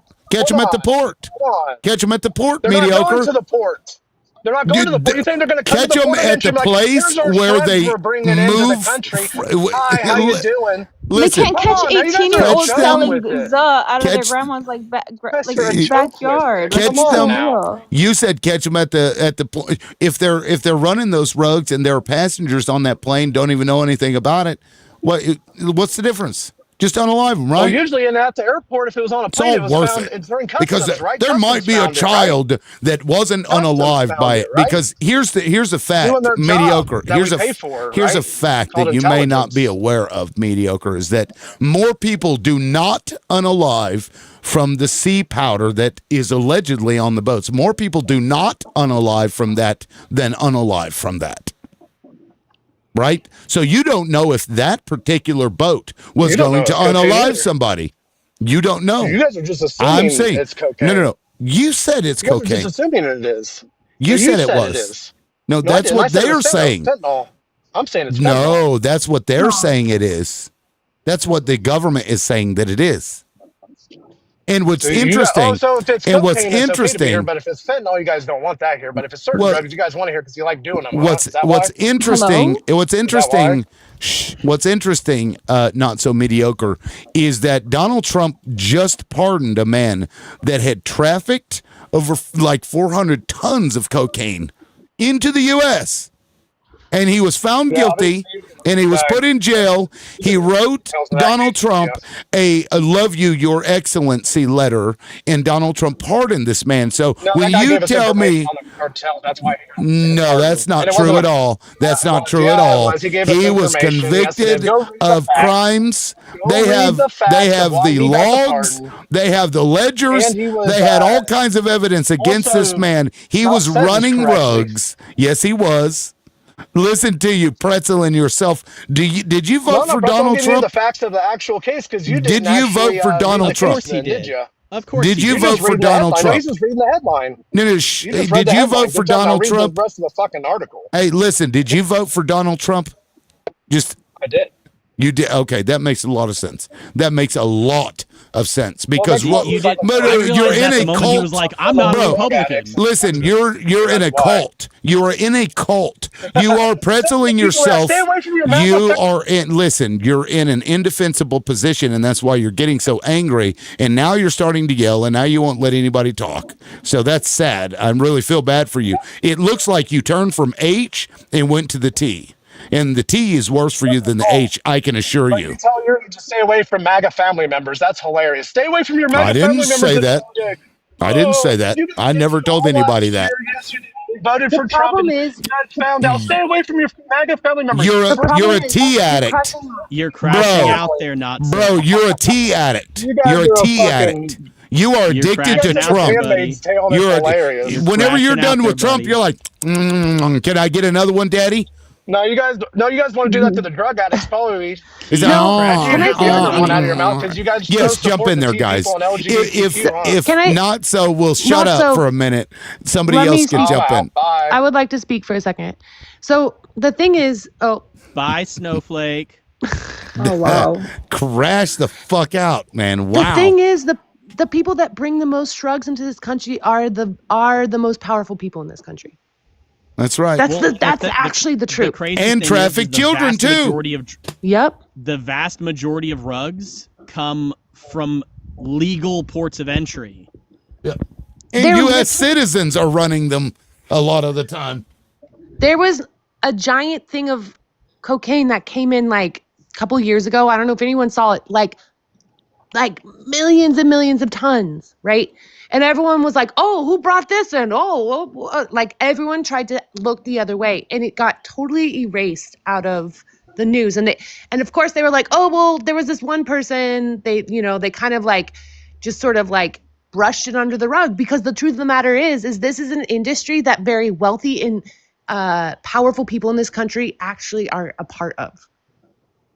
Well, Yeah, you know it's what's crazy. crazy to me is that you can definitely spot a nationalist because they think that people who, just because they aren't U.S. citizens, have less intrinsic life value. It's American exceptionalism. It's It was gross. very clear that who he voted for the moment he thought that their lives were less valuable because they weren't American. Can I be honest? I've seen the same. I don't want to be that person. I've seen it also from liberals and people who did vote for Kamala as well, unfortunately. But I see obviously more with the MAGA crowd. However, I just want to be honest with my experience as someone who was critical of both. But I do know where Mountain's coming from. I just want to say, like, this is all so easily trackable and easily like measured, right? So we look at, for example, unalive counts due to shrugs, right, before these incidents, and then you look at them after, right? Obviously, if this is working and if this is supposed to reduce the shrug count and the shrug unalivements, I guess, in our country, the number would go down, right? I think, like, logically speaking, it would follow. They're not going down. And we still have 19, 20-year-olds who are still ODing in someone's basement or in an alleyway somewhere. Like this, it's easily measurable and it's not tracking. That's all. I just wanted to say that. Yeah. No, Completely it's pretty nutty. I'm not even sure, because I'm pretty sure that they claim that it's sea powder coming over. I'm not sure how many people unalive from that anyway. I don't think it's that many, is it? I haven't. I think more people unalive like taking snow? Tylenol and ibuprofen than do sea powder. Is sea powder like snow? Yeah, like, Yes. Yeah. the white man's Yeah. version of the rock. Coca-Cola. Right. Yeah. So I don't even know. Matter of fact, let me look it up, because because I don't even think. Yeah, I'm looking it up right now. Yeah. Can I say something real quick? Sure. Puppy. I just came up to tell that guy I haven't talked. The guy that left. I haven't talked to my MAGA brothers in 2.5 years. But he left already, so. He was saying you stop talking to your family because they're MAGA. Something. Okay. Here's actually, this. it does. Yeah, it has unalive people before. 29. Well, I knew it had unalive people, but I can't imagine it's that much. It went from 4,681 in 2011 to 29,449 in 2023. I feel like that's an estimate, and I think they're bullshitting me. It could also be. Don't you think? I feel like they could have. The actual thing could be different too. The actual composite of it or what they're putting in it could also Here be we different. go. It could be unsafer. Okay, so during January 2021 to June 2024, 59% of ODs involved stimulants, 43.1% co-involved stimulants and OPEs, and 15.9% involved stimulants and no OPEs. So the vast majority of that number was actually a combination issue, not from And anyone that who rug by itself. I personally, not me, but allegedly a friend of mine who knows people who does C knows that they don't take, like, people who take C don't only take it alone. They take it as a combination with other things as well. So not that I would know. The thing that is interesting to me is that, definitely mediocre thinks that it was okay for rich people to take drugs because they could afford to buy the legal, quote unquote, legal ones, and that made it okay. Yeah, that's and also that listed stimulants that wasn't specific to C. So stimulant could be, Methane's house. That could be, you know what I mean? Like it's not the same. Right. There you go. So that's a very broad category, in fact. So the number of just solely the C stuff is probably much lower, in the thousands maybe, in a country of 330 million people. At the end of the day, though, it's like no one's forcing him to buy those shrugs. No one forced him to be in that H addiction. Yeah, for I don't those like years. that he used that against me. He bought that. He Yeah. bought that. He bought it with his own money. So, like, the fact is that it's hypocritical to sit there and be like, oh, well, we're going to unalive people for bringing it into this country because they're evil. But people are still buying it. The demand is there. Here's what's crazy. Why? The question is, why are people buying it? Well, poverty issues. I would imagine, because that causes them to want to exit life while they're still in it. But look at this. So look at the male and female back in the early 2000s, right? You see how the men used it more, obviously, or at least unalived more. But it's running in parallel until 2016 or so, 2015, and then males just boom shot way up. Isn't that weird? I wonder why. A vast majority of rug use is due to childhood trauma and lack of access to mental health and medical health facilities. True. Just so you guys know. True. Yeah. By the way, the hilarity of that entire conversation is I work in mental health rehab. So love drugs, right? Right. Now, and so look at this. This does break it down. If you see the orange line, that's the sea powder. It's still pretty high, relatively speaking, but up here is the synthetic opes. Other than methadone, of course, I wonder how many people unalive from methadone. It's actually pretty low. It's really hard to unalive from methadone. Yeah, I'm sure it happens. I mean, 'cause I'd like to compare this with the number of people that unalive from liver failure from Tylenol. Yeah. And shit like that, to put it in perspective. Mountain, you said you no. worked in the mental health, right? Correct. The thing that you just brought up, liberal, it said methadone. And I'm curious, because that's prescribed. Like, a lot of doctors prescribe methadone. At least, I don't know if that's still pretty normal. No, it's actually more so, and it's a good thing, actually, believe it or not. Yeah. So, I mean, the thing is I believe it, especially for severe pain and things like that people have regularly. But it's just crazy to me because he wants people to unalive other people randomly in the middle of the ocean who we have no idea what kind of rugs they are, if there's even rugs there, if it's just a part of weapons of mass destruction, kind of to get American public to think that going into Venezuela is some sort of benefit. And ultimately, I think that's what it really is, right? And you get people like that who come in here and think we're gonna get these people back for my H addiction for 15 years. And he completely doesn't even realize that he's being used as this propaganda. It's this propaganda. Yeah. I just really want to clarify because I actually worked at a medication assisted rehab. And so I actually have a lot of experience with methadone. And it's actually a really amazing medication. It's really, really, really hard to OD from. If you're on it, other rugs of the similar kind stop affecting you. So if you take something else, you can't get elevated from it. And it's an incredible assistant in rehabilitation. It's like you can be addicted to the ope, you just can't feel good while you're addicted to it, because let's be clear, physiologically, it is the same type of addiction with those methadones, Suboxone, that kind of crap. In my opinion, it's a fucking racket. That's my take on it.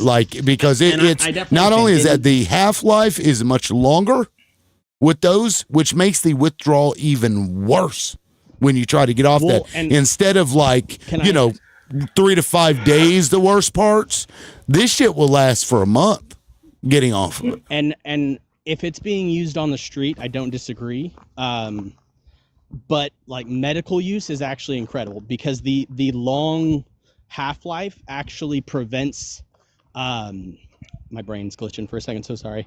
It prevents withdrawal. So if they're on, so if you take a standard rug, after 4 to 6 hours, you're in withdrawal again. On methadone and Suboxone, we're talking 24 to 48 hours before you're in withdrawal. So it makes much more stable for medication-assisted rehabilitation. And then what we do is we literally taper them off slowly over about a 4 to 6 month time. And after that, there is no withdrawals and they're not addicted to it. Right, but then that forces them, because I knew this neighbor. She went to a methadone clinic, and I had to drive her almost 100 miles every day to get her treatment because they wouldn't do it like outpatient. And so now I didn't drive her. I didn't drive her every day, right? But I had taken her there, and she was in and out in 5 minutes. And so they would only give the 1 dose per day. But then when I looked these things up, the half-life is ridiculous. So if they lose their access to this clinic, what have you, now their withdrawal is way worse. It's much more protracted because of the half-life. And so while I understand the tapering, I get that, but you're still, when you taper, you're still going to feel effective withdrawal. It's not going to be just, I don't feel anything. They actually don't. You're still going to don't. get sweats. Yes, because you're reducing the amount. I promise you. Okay, physiologically. I honestly don't know the one that she went to specifically, because I can't say that there aren't bad ones that are basically just legal rug pushers. The one that I worked at specifically, they had to be, because I'm a therapist, I'm not a doctor, so I don't prescribe the medications, but they had to be involved in therapy. Like, we actually required to have these things. You have to be in rehab. We would prescribe them at a week at a time, unless it was found out that they were misusing them, giving them away, whatever, and then they might have to come in daily if they were on probation for it. Until they, it was normally. I mean, that may be true with her. I probation. don't know. She was kind of a, she was one of those. It was a 30 to 60 day probation. After 30 to 60 days of continuing the program, doing what you're supposed to be doing, you could go back to having them for a week again. But when we're talking about a taper, we're talking like the slowest taper. Like I said, it's a 4 to 6 month taper. And due to it being such a slow taper, there is no withdrawal from it. Like, I saw hundreds of people. That's not true. And there isn't a withdrawal from it. There's variations of withdrawal, right? So you might feel anxious, restless leg. You might even have some sweat. I say no. You know what I mean? Right. They're going to feel. No, I can't say that. Yeah, they're not going to feel good, right? They're not going to feel normal. They'll still feel something, because what you're doing, and I actually talked about this yesterday, you've created a bunch of opiate receptors in your brain, and so now when you reduce that baseline, you're going to have some of those receptors are going to be missing no matter what your taper looks like. You're going to have less than what it's used to, so you're going to feel something. It obviously going cold turkey is shitting your guts out, and I'll walk that back, and I do apologize. I can't say none, but I would say a very minimal amount, to the point that if they tell us, hey, I'm really uncomfortable, I'm getting all these symptoms, we will actually increase their dose slightly again to make sure that the taper goes slower. That they but we do it to the point that it's almost unnoticeable. Right. And another thing that's actually, quite good is kratom. Are you familiar with kratom, I assume? Yes. Because it's metragenine, whatever is the active ingredient, actually acts on the opiate receptors. Of course, they're trying to make that illegal too, but people use that to taper off of their opiates too, even H addicts. And it was a great replacement, but because it's so cheap, in my opinion, this methadone thing, because what happens is these pain management clinics, they'll prescribe these opiates or whatever, and then whenever they take them off, they're like, oh, well, you can go to this clinic and it'll help you. Well, it turns out the owners of the pain clinic also have investments in the place where you go to. So if you have something you could buy at a convenience store to help yourself wean and taper off, which because you can tell if you need some more or not, and Instead of that, we want you to pay, or we'll get money from this. It's kind of a racket, man. I mean, and I can see that in How, some what's the ways. temperature out there? It is cold. And look, I'm not saying there's no like purpose in that. There is, obviously. But I don't, they'll always find a way to fucking exploit somebody for some fucking reason, It's always something with these greedy bastards. But I don't know. What I say is the Sackler family should be paying for rehab for every fucking person that was ever hooked on any pain medication. That's what I'm saying. All of them. Whether it's kratom or methadone or Suboxone, you name it, they fucking shouldn't have to ever pay for that. I also think that they should be in jail. Yeah, agreed. That's what astounds me. Like when rich people break laws and unalive hundreds of thousands of people, they just get a fine. Yep. Johnny, I accepted your request, but it was buffering and then it went away. So wait, what is that different when you're friends with the host? What's going on? Did I miss something?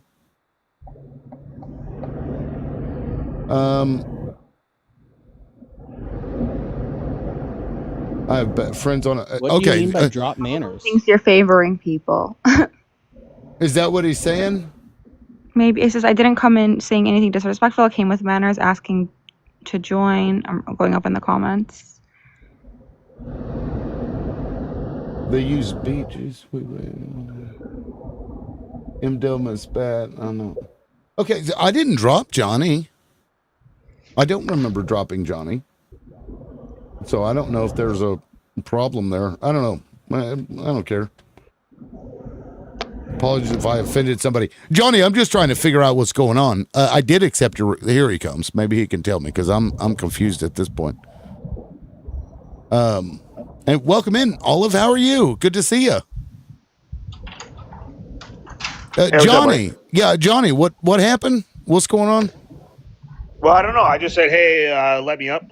And then all of a sudden I got spammed saying, use your manners, this and that. And I was like, I don't know what the hell's going on. Okay. Okay, so that was to people in the comments. You weren't okay. Yeah. Oh, gotcha. And then all of a sudden the live just dropped on me. So I don't know if it was one of your moderators or something. I don't have any moderators. Don't have the best of luck with moderators, so I don't have any moderators. But no, I didn't drop you, and I didn't, I don't know. Olive, were you waiting long? Because you may have been waiting for a little while. Because I was talking to Mountain Man, I think it was, about the... Oh, I didn't even know I requested up. I think I was liking the live. That's funny. Well, welcome aboard. It's good to have you. How are you? I'm good. I'm gonna be at work in like 5 minutes. So I was. Have you guys heard? I guess now that I'm up here, have you guys heard about the island in Honduras, which kind of heard a little bit about this. I haven't heard, so please let me know what's up. Okay, so there's this island in Honduras which is called like an experimental city, and it's kind of making sense why President Trump pardoned the ex-Honduran president, aka massive rug mob boss cart. You know what I'm saying, okay? It's a charter city. Yeah, so basically it's this city, it's like an experimental city, and basically it'll be like you can have offshore money there, you will not pay any taxes, and the city will be run by the people. So essentially there wouldn't be a government. You can't hear anyone? Oh, there we go. I'm back. Okay, I was going to say, I can hear you just fine. Sorry, Olive, go ahead. No, that's okay. So essentially it's going to be a city where it's not run by government or law. It'll be run by the people. But the interesting thing is that the people are all of the billionaires. And Peter Thiel has investment or is involved in this. He's heavily involved in Prospera. Yeah. This is also why they wanted Greenland. They had been trying to get Greenland for a long time to do that same exact thing that you're just talking about. Yep. The interesting thing about these cities, you can also look it up. There's a Praxis Nation, I think. You can look it up online, and it's the same idea, but so everybody kind of like votes, but your vote is by how much influence you have. So if I'm like a custodial engineer in this place and don't have a bunch of money, I might have one vote. But a billionaire who owns multiple businesses gets like a ton of influence, and they get way more votes. So their votes count 1,000 times more than anybody that's not making money. It's a really weird and interesting philosophy. It's like a that libertarian these wet cities dream. It's like exactly, yeah, Except- absolutely. As a libertarian, it's embarrassing. Like, Isn't this the same city where they were like going into those rural areas in California and like buying up all the agricultural land and shit from people? Isn't that the same deal, or was that another billionaire experimental shit? probably another one, because this is an might have been a individual different island. one. Yeah, because this is an island in Honduras. Oh no, I'm talking about Praxis, the Praxis shit. Yeah, because that's like I think that's like a Praxis global is thing related to it. Yeah. Yeah, the fucking these people think they know everything about everything, and It's a nightmare. That's crazy. These people are nuts. Here, I read it. There's an article on But Vice. I've been preaching, Olive. I've been preaching this from the moment that I found out that he was releasing this guy. I immediately clocked the connection between Prospera, the time that it was being put into place. He was the president, and Peter Thiel having invested so much money into Donald Trump's campaign. Yep, and JD Vance is down there. Yeah, this is literally going to be a city where billionaires can go, pay zero taxes, do whatever they want to do, and probably make it into some kind of Epstein Island type thing. Like, there won't be law. They will be their own law. They will be their own government. Well, it won't even really be a government. So it's very interesting that out of the blue, this Honduran is pardoned. Like, it's so I do bad. think Prospera failed. I think It did fail. That's what I'm reading it right now. So I'm reading an article from Vice. A lot of the citizens of Honduras got real upset and real annoyed about these foreign billionaires coming in and trying to influence their government. Yeah, so let's all take the Praxis Citizen Pledge together, shall we? Okay. This is literally on the Praxis website. It's a PDF they put forward. As a citizen of Praxis, I pledge to embody our spirit of transcendence through heroic actions and thought. I commit to the creation of our new nation and our future city where our ideals and values will flourish. I pledge my time, resources, and energy to make this vision real. I pledge to relocate to our city when the time comes, joining with my fellow citizens to forge a new way of life from our highest aspirations. We will build a nation that embodies strength, virtue, and innovation together for our present and our children's future. What a fucking joke. These people are stupid. I'm going to get dinged for harassment and bullying now. Jesus fucking Christ. All right, yeah, like before we get completely off topic, you were talking about the whole methadone thing, right? And I wanted to say something about that. So, like, I don't agree. Like, I agree with it for a certain amount of time for them to kind of ease themselves off of it. But, like, I know that they have to go, like, monthly, and it's just a constant thing. So it's just a new addiction. And then once they're hooked on that, it's even longer. And I've had friends that have been cut off from their doctors, then go to the streets, and they end up with the F fucking stuff. And then guess what? They're not around. Unalived. Yep. Yeah. Hoping that the Narcan shows up quickly enough. Yeah. And it's fucking bullshit. I don't agree with this methadone stuff at all. Like, if you want to go through and if you're serious about yourself, like, do the inpatient thing and go for 30 days. You're under medical care or whatever, you know? Right. Paid for by the Sackler family. Yeah. So I do want to point. Okay, I know I'm coming from someone who worked in the place, so like there's probably some bias, and I want to accept that. No, you're good, man. Go ahead. I will say I worked at this location. It was a hospital, by the way. It wasn't just some random clinic. It was a city hospital that ran it. And I saw hundreds of people who had been addicted for decades finally able to get off stuff. What were they? What was their initial thing? Obviously, the O, Opioids. and then probably it went to street, right? It was kind of different stories for different people. A lot of it was medication, but I also live in a very poor area, so a lot of it was street from the beginning. Like they grew up with street.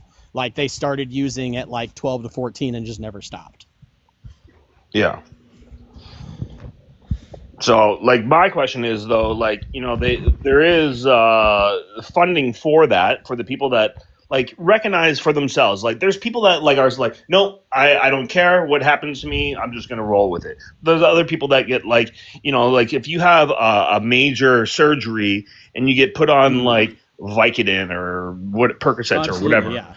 you know, and then it just trickles down from there. And then like, you know, and then they end up on freaking methadone further down. And I don't disagree. And my whole thing is that I'm not saying it's one of those things that's universal. Everybody needs to, like, for some people that 30 days is all they need. Yeah. But for a lot of people that like they've been doing this for decades, and especially if they've been doing it to like self-medicate, 30 days isn't going to do anything for them because they still have all the things that made them start taking them to begin with. True. But I mean, like, even 90 days, like they even say like 90 days is the 30 days may not do enough, but at least it's like a change and they can see the better and they can feel a difference in their body. But like 90 days is pretty much the cusp of where you at like need. And I don't disagree. And that's kind of my point in saying that. Like, if all it is just a physical addiction, let's say they were like a very just mentally healthy person and they got a, you know, a horrible injury or whatever, and they got put on these rugs, these medications, and then like were overprescribed, and that's how it happened. Yeah, that's what I'm saying. Those people, they just need to be like, they need to get in that, you know, residential, whatever, 90 days, they're off, they're good again, good. But like a majority of the people that I saw were long-term mental health issues, and they were self-medicating. And the problem is that, so they get off these rugs, they go to this 90-day program, and then they go back to their life, and it's just the same, and they get right back on them. Like, most of the people that I saw have gone to residential inpatient rehab 3 or 4 times. Well, I mean, we should just legalize them all, and then they can go and get pharmaceutical grade, and they can take care of themselves as they wish. I'm actually somebody who is 100% in support of, we don't need to be making these things illegal. We just need to be making treatment for them very, very reasonable and very like a bit like able to be gotten to. Yeah, I mean, because one of the solutions to it is for taking them is not the solution, because Right, that I mean, just makes 'cause- you take them more, because now you have less opportunity and you're more likely to like be in get a situations bad where you're going to be taking them. and get a bad dose, right? That's mixed with something No, else 100%, that's yeah. you know, which is problematic. And that's what's happening now with the F. You know, Right. because they just go to the streets and then you don't know what you're It's getting, like, but they get the same feel. Yeah, I thought it was my normal dose. I mean, it's like, and now they make the pills look exactly like the, you know, prescription ones, and then it's you know, the other stuff. And I'm 100% like, we are in a horribly broken system, and sadly I have to work within that broken system, but I also advocate for trying to fix that broken system. And I very much think that we should vastly decriminalize all of them, so that people aren't going to the street and getting doses like that. And then also on top of that, make access to mental health care and medical care very, very easy to get to, and free. Yeah, because I mean, like, they're trying to do like a one size fits all, because I mean, think about it. You've got something that is even more addictive. Like, the half-life is much longer, so that getting off of it even takes way longer, and it needs to be done through a, you know, with the clinic, because otherwise you're going through full withdrawal for almost a fucking month on that stuff, really, if you think about it. And so this one size fits all approach may not work. Some people, I've seen people who were on H for decades use kratom and get off of it.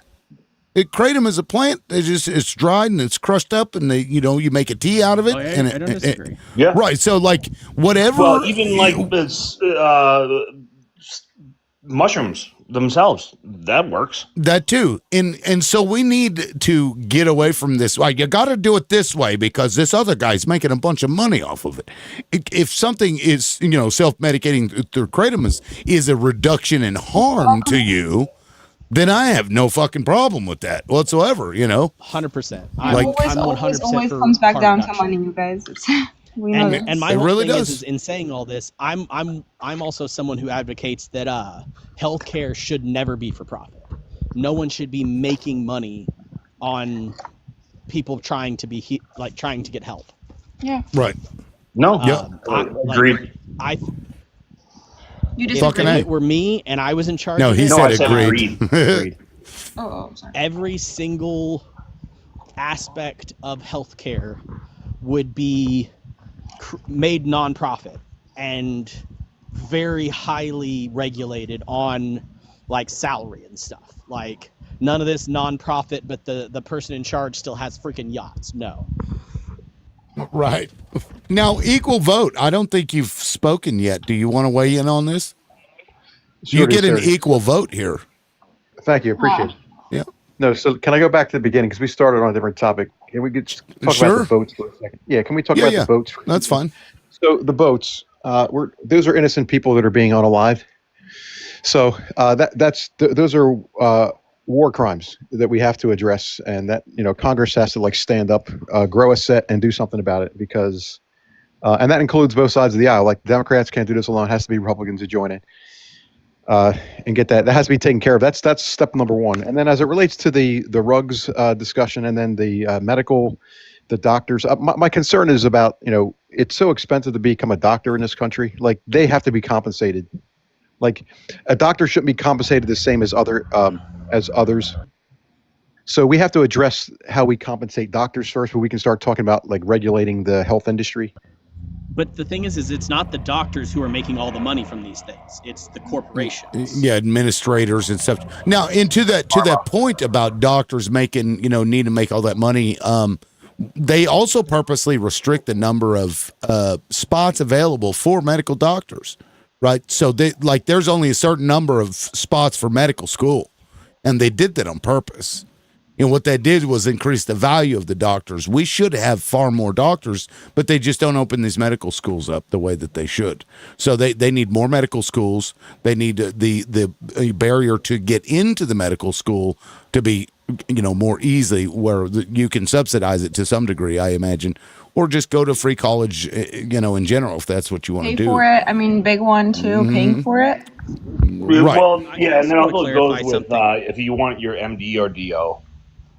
I also want to clarify too that me saying that something is nonprofit doesn't mean that people don't get paid salaries. Like, doctors who work for nonprofit companies still make as much money as doctors who work for for-profit companies. Right. Like, you still get paid for your profession. Yeah, it's just that the company itself. My stance is that.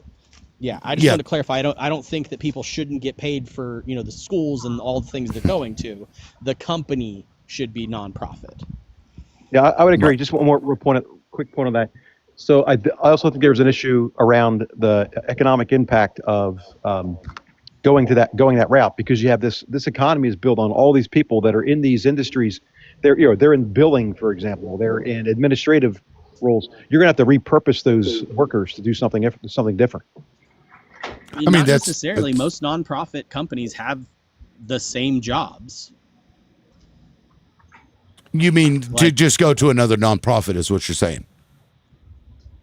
Well, no. I'm saying that, if we made the medical industry nonprofit, all the jobs in that industry still exist. Oh, you're I not see. losing Right, any right. jobs. Yeah, that's true. So I got a question for you. Do you know how the Canadian health industry works? Yeah. Well, I know you do. Are you asking that to equal? Yeah. Yeah. Okay, I'll shut up then. I don't. No. I don't know how it works. I mean, I know that they have universal type healthcare, but in terms of how they administer it, how the compensation package, is it all nonprofit organizations that lead? I don't know the answer to this question. It's governmentally funded, so every Canadian taxpayer pays tax into getting free healthcare. yes, they do pay a higher tax, but everybody's treated the same.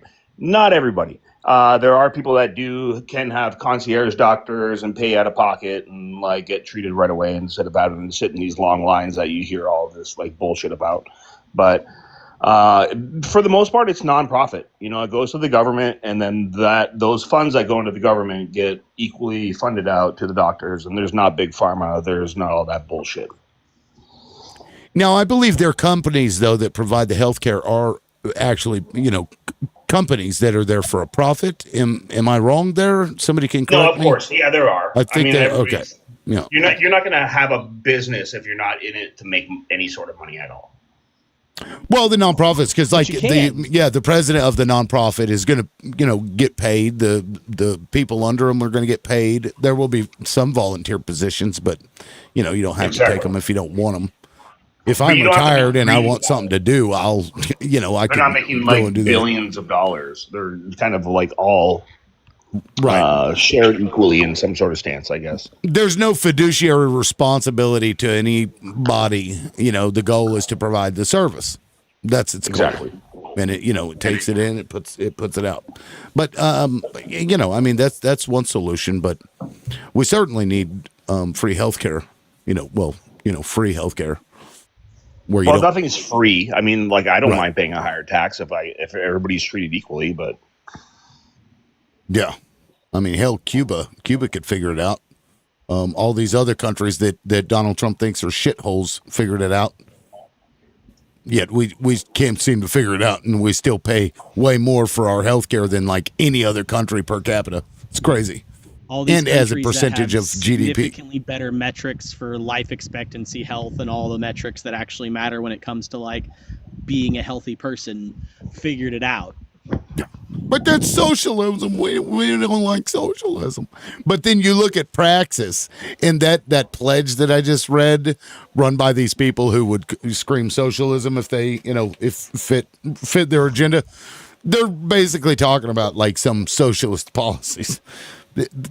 These people that's are so another thing. He's ignorant. also paying into healthcare. So, like, to cover me and my family, it would be like about a little over $1,000 a month. So you look at that; that's $12,000 a year.